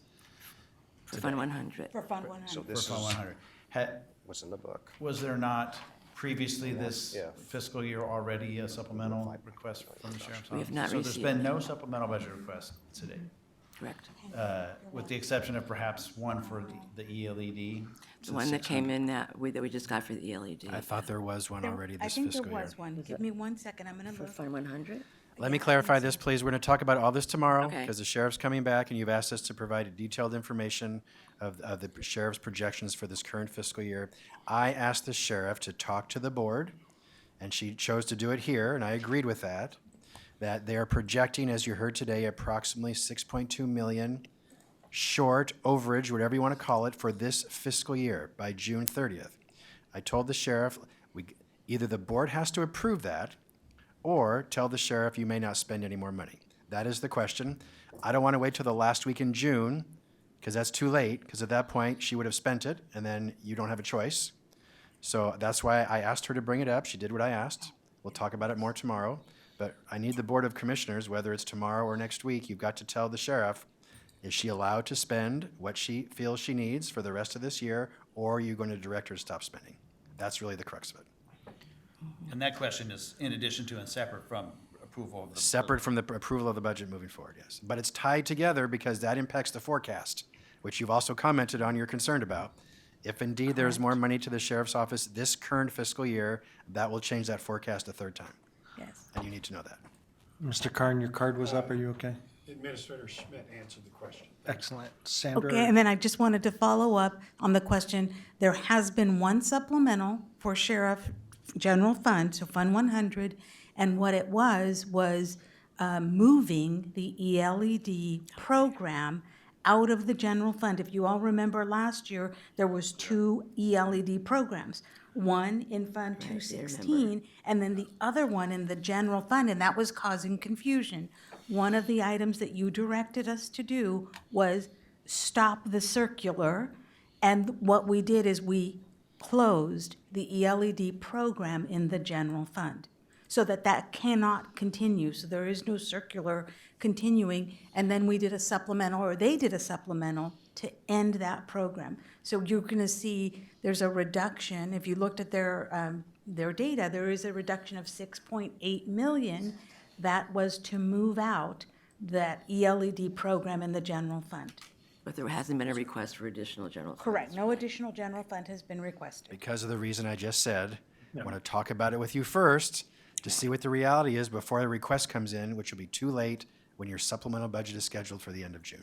Okay? All right. Thank you. Thank you. Thank you. Commissioner Slavis? So on that scenario, whichever way it goes, right, I need to know as a budget committee member how that affects the forecast, right? We will have 3 versions of the forecast for you tomorrow. Okay. And my other question is that if there's any other tweaks to the forecast, let's just say someone around the table, let's say I want to fund some project for $250,000. Is the spreadsheet live enough? You can just punch that in and get a net? What do you mean, there's a 55? If it's, let's just say it's ongoing, a $250,000 ongoing expense for 30 years, is that something you can plug in on the spreadsheet and spit the number out Yeah, verbally? for the forecast. So here's a quick and dirty. For every $1, for every $1 you increase the forecast in the current fiscal year, by the year end or by that 30 year, it has a multiplier of 55. 55, okay. Can you put a chart on the screen tomorrow that Yes. is live, that you can type in a number and it changes the forecast? Yes or no? Yeah, Can you do that?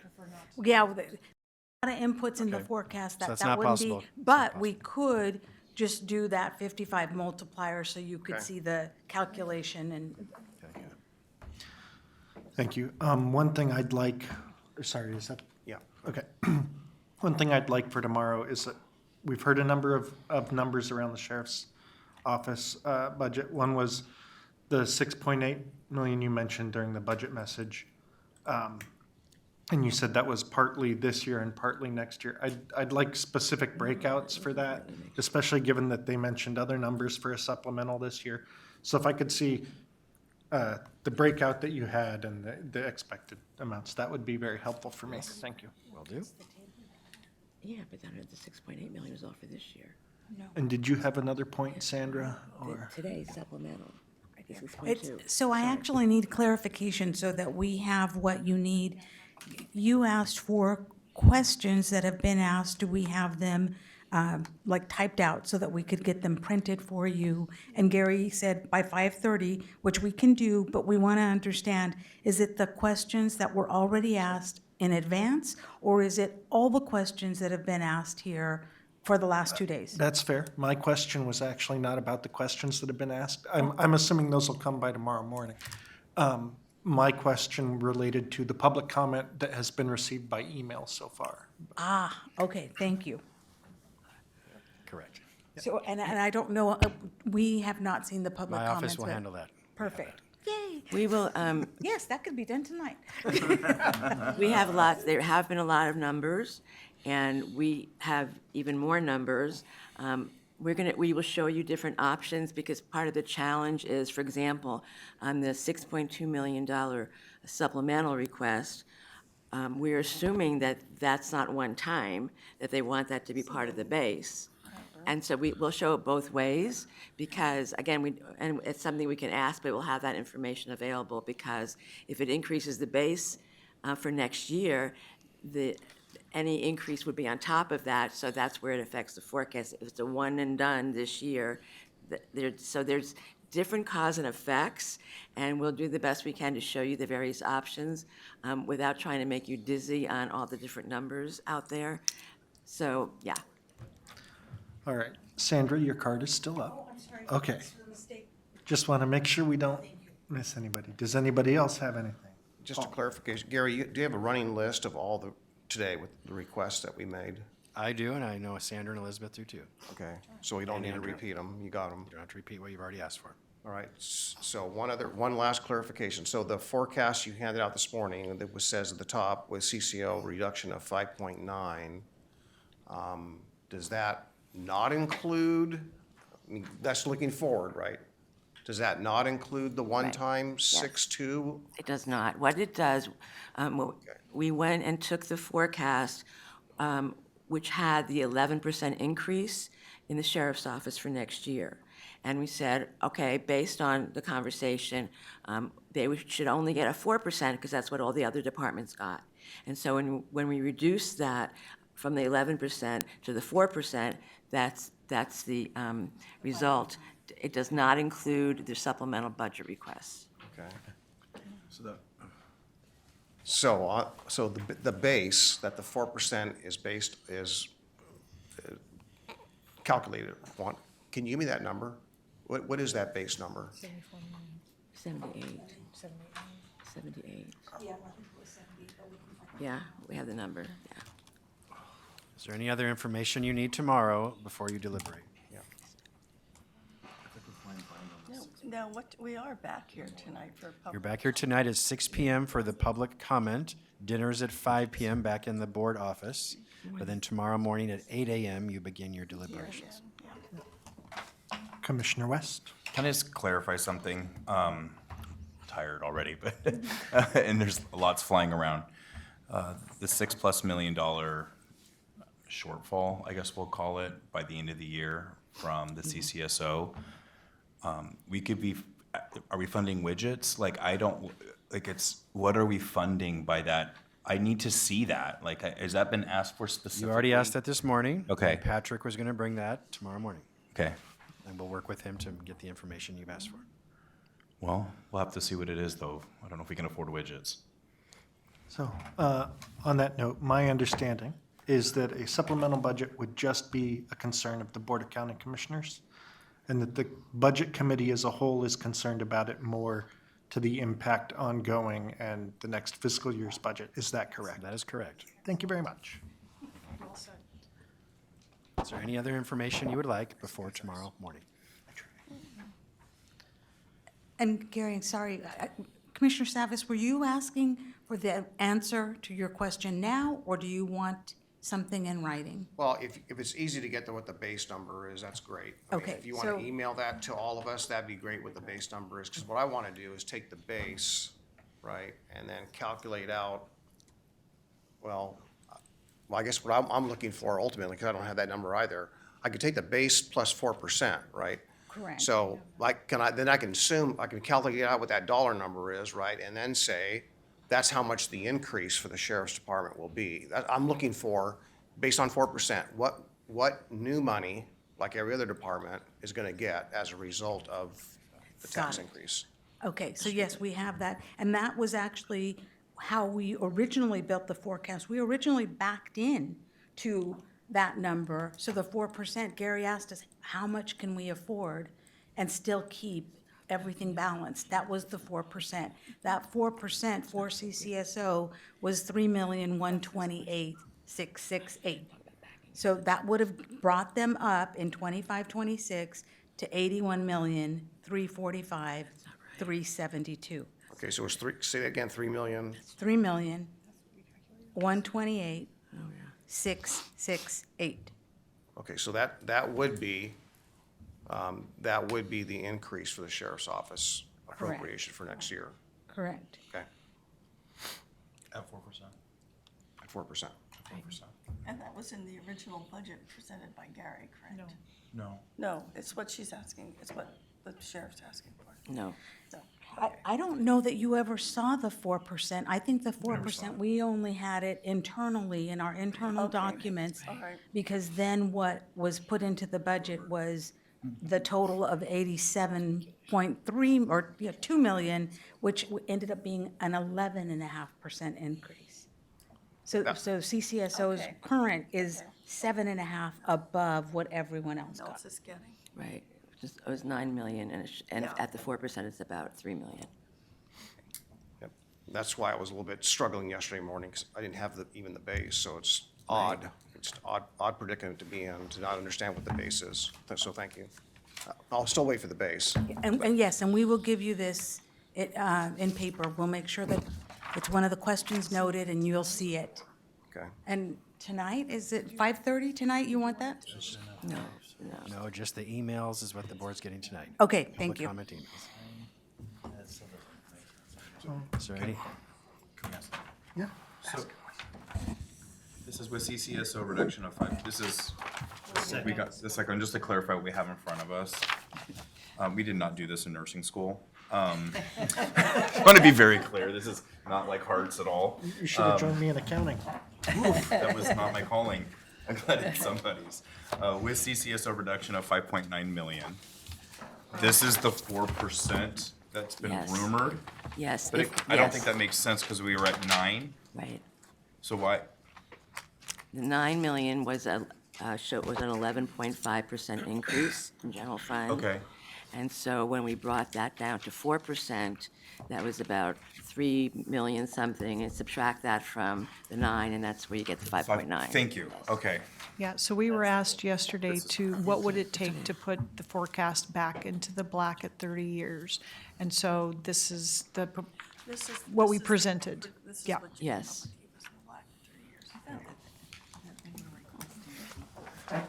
Anybody else have any questions or desires for tomorrow morning? Well, Wendy just shared something with me, so I'll just say it out loud. I think it's a good question. I guess I'm going to put it into a question. That is that, I know last year we tried to message that we really want to see the sheriff's office have as many sworn folks, hired on in place over non-sworn, for example, or over maybe some other expenses or whatnot. So I guess what I would like to do is, or have, and maybe I could craft it on the fly tomorrow, but I'd like to have a motion somewhere, or, an action of some sort that ensures that, any reductions are not sworn personnel. That's up to the board, the budget committee to make Didn't that we make motion. that last year? Yeah, we did. Yes. So it would continue it forward, but I would agree with that. Boots on the ground, right? Making sure that they have. Separate what from they- administrative. Mr. Carn. So Gary, we had talked earlier, and maybe you're going to cover it tomorrow. But my original question was follow up with what Commissioner West just said. What had changed? I actually left early, so I may have missed something in last year's process. You know what I'm talking about? I do. I plan to do that tomorrow Okay, morning, if that thank is you. still okay. I'll have every motion the committee made last year, the Thank you. status, and moving forward. Chair Roberts. Yeah, and I can appreciate trying not to impact boots on the ground, but I also recognize there's a significant pay difference between non-sworn and sworn personnel, and I think this handout that the sheriff gave kind of gives you the idea that that's 279,000, or basically 280,000 when you start to look at the cost overall for the position. So if you're trying to make cuts, I'm just saying, is looking at an organization, I could devastate every support staff and still not get to where I need to be. And I understand trying to get that. They're just like in a lot of the other departments, there's really critical staff that make the organization really efficient. And I'll give you one example, is the crime data unit, in essence. I mean, they're kind of telling people where to go and what best time of the day and help analyze stuff. So you could eliminate that, but it's kind of like running blind out there a little bit. So I recognize you want to keep as many boots on the ground, and that's what, when I went forward on the public safety levy, it was all boots on the ground, right? And so I recognize the importance of that. But I also recognize is if you have a significant cut in your budget you have to make, you'd probably be shocked at how many support staff you could cut and still not get to where you need to be. So I just wanted to make that point. Yeah, and I appreciate that. I also appreciate what Gary had messaged to us as well with regards to if there's going to be a cap on the budget, we need to tell the sheriff. We all have a responsibility to tell the sheriff what it is. But the part I'm struggling to understand, which is my questions earlier today, was we know that there's a certain amount of unspent, at least from their perspective, finance perspective. When I look at the spreadsheet that you showed me earlier, there's a large chunk of money, I forgot what it was, that's not yet spent or accounted for.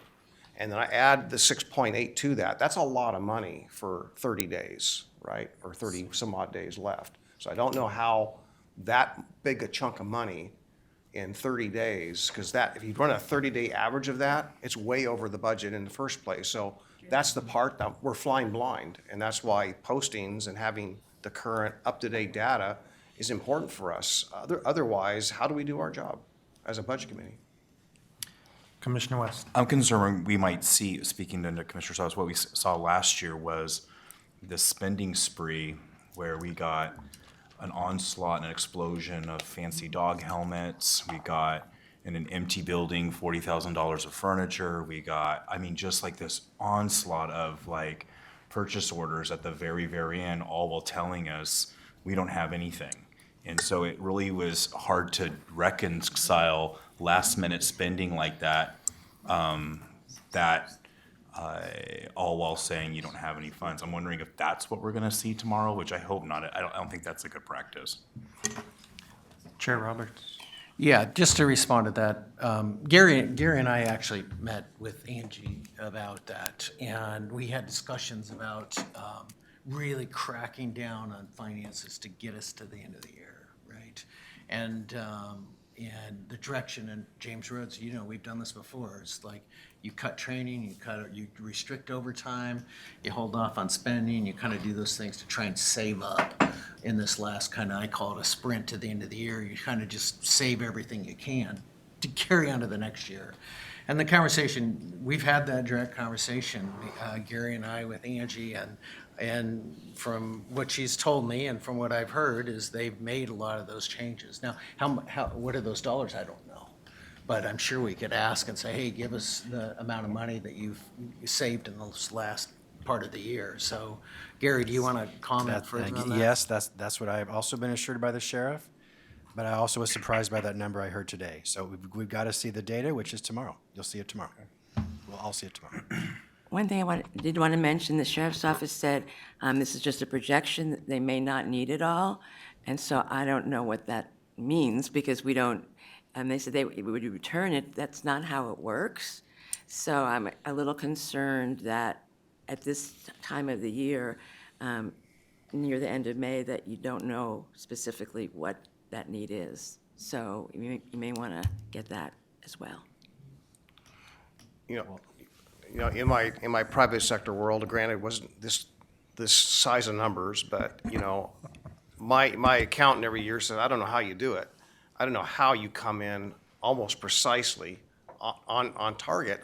it's been actuals with some kind of inflationary accelerator, and then you have your, you know, your one-offs or your anomalies that you can calculate in, but, you know, it's an art. You know, you learn how to do it as part of budgeting, and, you know, we all have, I think we have a responsibility to do that. That's what it is. And so that's why having your actuals and going over your actuals all the time religiously has got a big value, because you always know where you are. You don't get into trouble, and if you see trouble coming, you got months to fix it by using the multipliers, right? 12 months, 12 times. I mean, anyhow, it's a tool, and that's why postings and having all the data is really important. Enough said for me. Anything else? All right, and I think, I'd like to thank everybody. We have 2 presenters, I think, that are still in the room. But thanks to everybody that presented today, and We're I back at guess we 6. will recess until 6 for public 6 comment. PM is the public comment. Dinner is at 5 PM if you choose to participate. Dinner for everyone. Thank you.